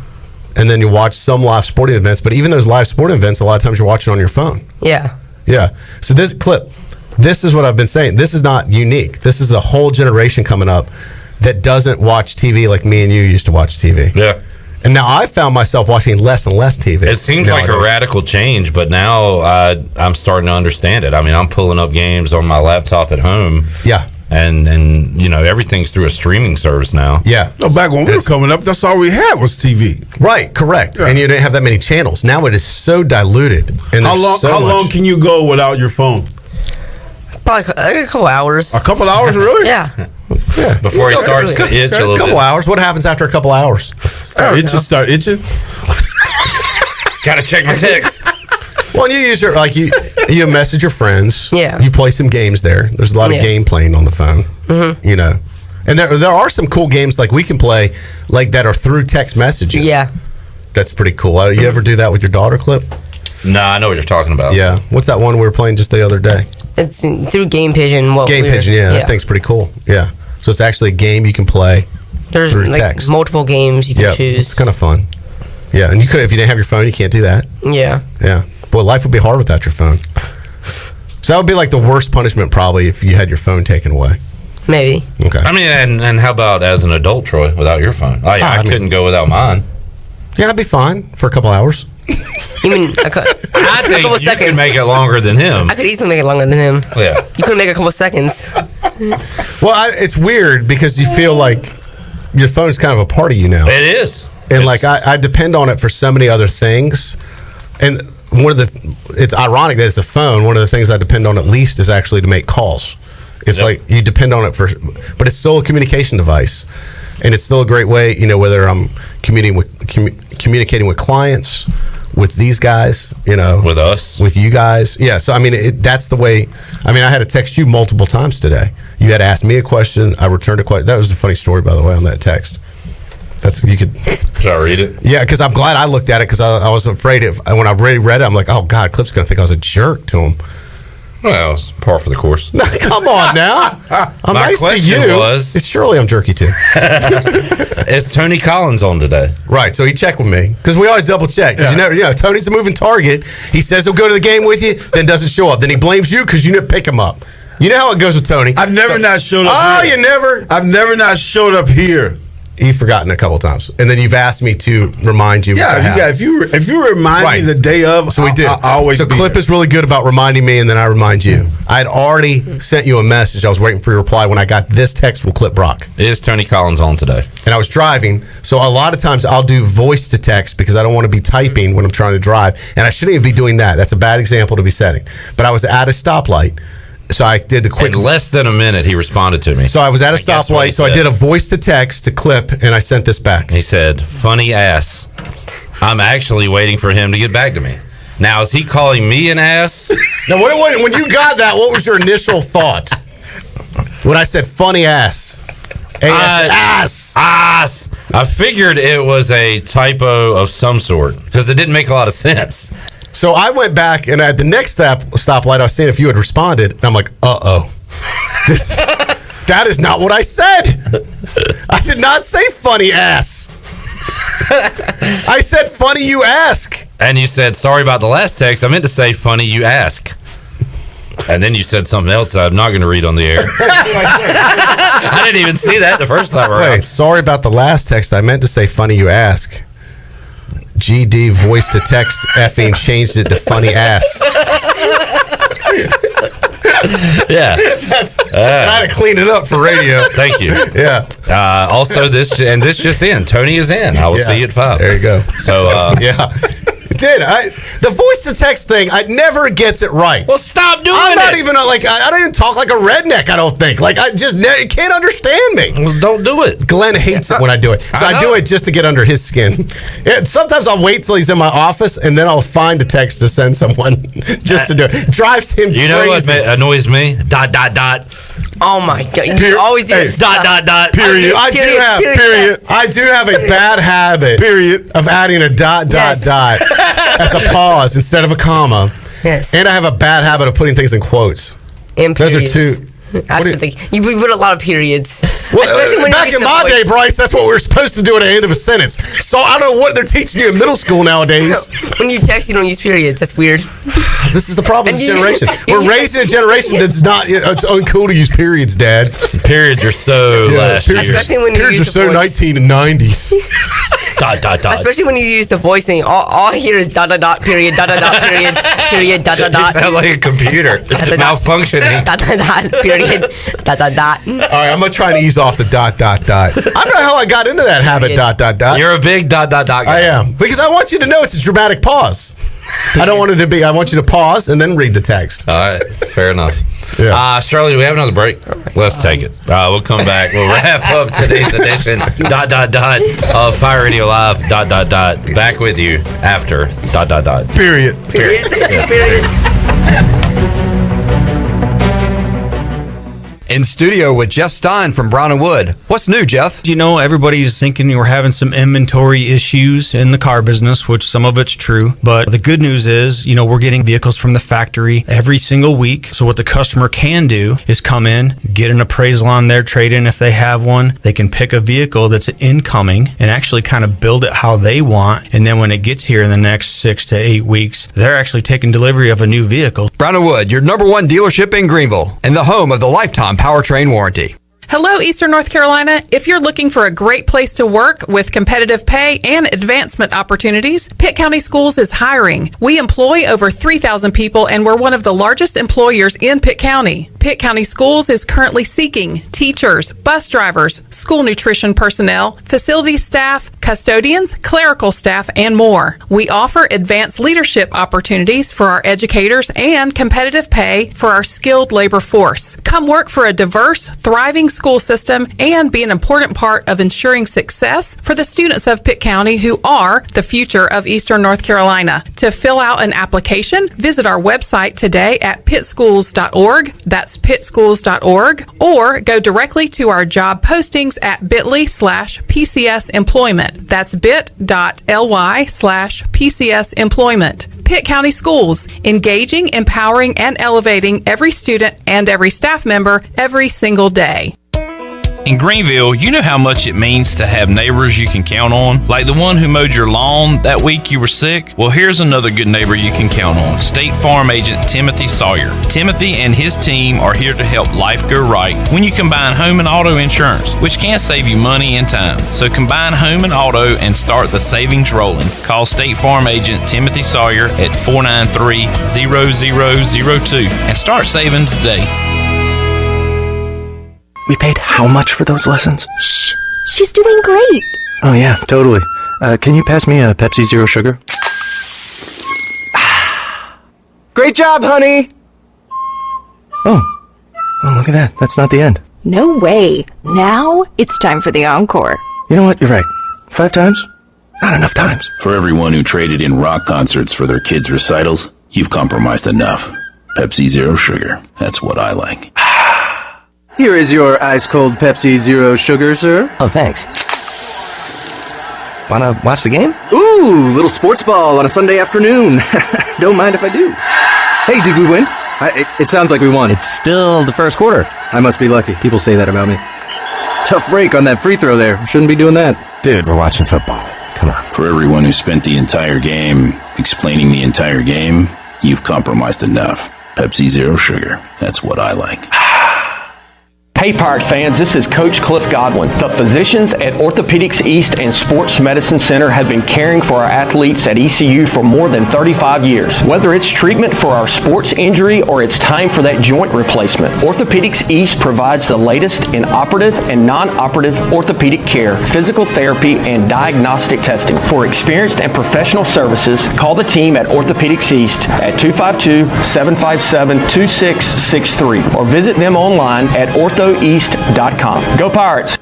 East Coast Grading and Utilities is your source for clearing, hauling dirt, and concrete work. East Coast Grading and Utilities handles all sewer and water issues as well. I'm David Vaughn. Whether putting in a new subdivision or helping you with any and all of your drainage problems, I can get the job done. Call me at 531-7494. No job is too big or too small. East Coast Grading and Utilities. Friends helping friends. 531-7494 for East Coast Grading and Utilities. Hi, this is Parker Bunch. When I'm not hitting dingers or going viral, I'm listening to Pirate Radio, the voice of the Pirate Nation.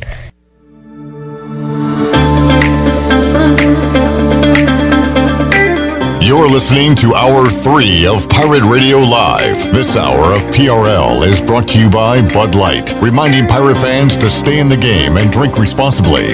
Bud Light, the official beer of the ECU Pirates, and proudly distributed by Carolina Eagle Distributing since 1989. Now, back to the show. Welcome back. Taking a quick look at your stock market report. The Dow was down 112 points at 33,174. NASDAQ was down 125 at 13,129. And the S&P was also down 18 at 4,259. That is a look at your Wells Fargo Advisors financial report. For a personal look into investing, call Wells Fargo Advisors today at 756-6900 in Greenville. Wells Fargo Advisors, LLC, member SIPC. Now back to you, Clip. All right, as we wrap it up with touchdown Tony Collins, Troy D, and the Dreyfus twins, we do have a question from Redbeard. Final question. This could be dangerous. Bryce and Tyler today.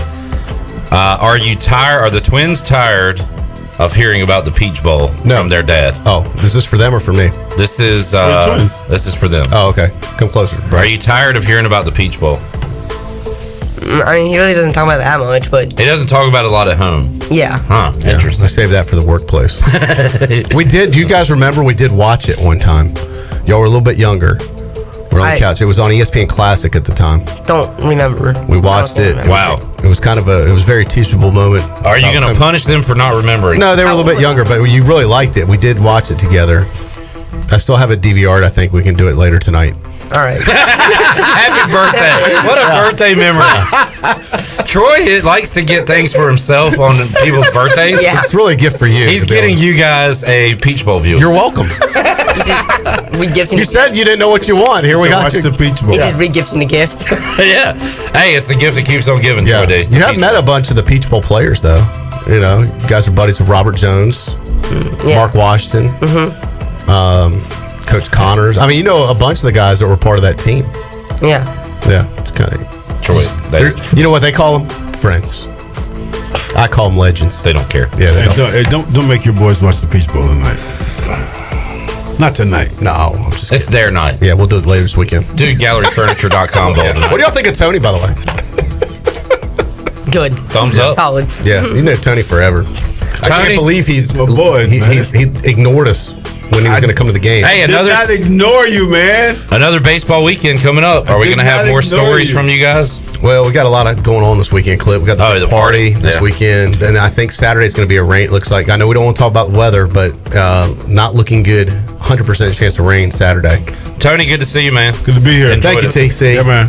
Happy birthday, guys. Happy birthday, guys. Big 1-4. Wow. Let's go celebrate. All right, Troy, we'll see you on Monday. Sounds good. And we'll talk to you. Well, actually, Tuesday at 3. That is correct. Tuesday at 3. Yeah. Although, you know what? I could join you Monday because they're on spring break. We'll see you when we see you. Yeah, I might go back to Monday. All right. For next week only for spring break episode. We'll be back with you Friday, 3 o'clock on an all-new edition of Pirate Radio Live for the crew here. So long, everybody. Lee D's calling, Troy Day.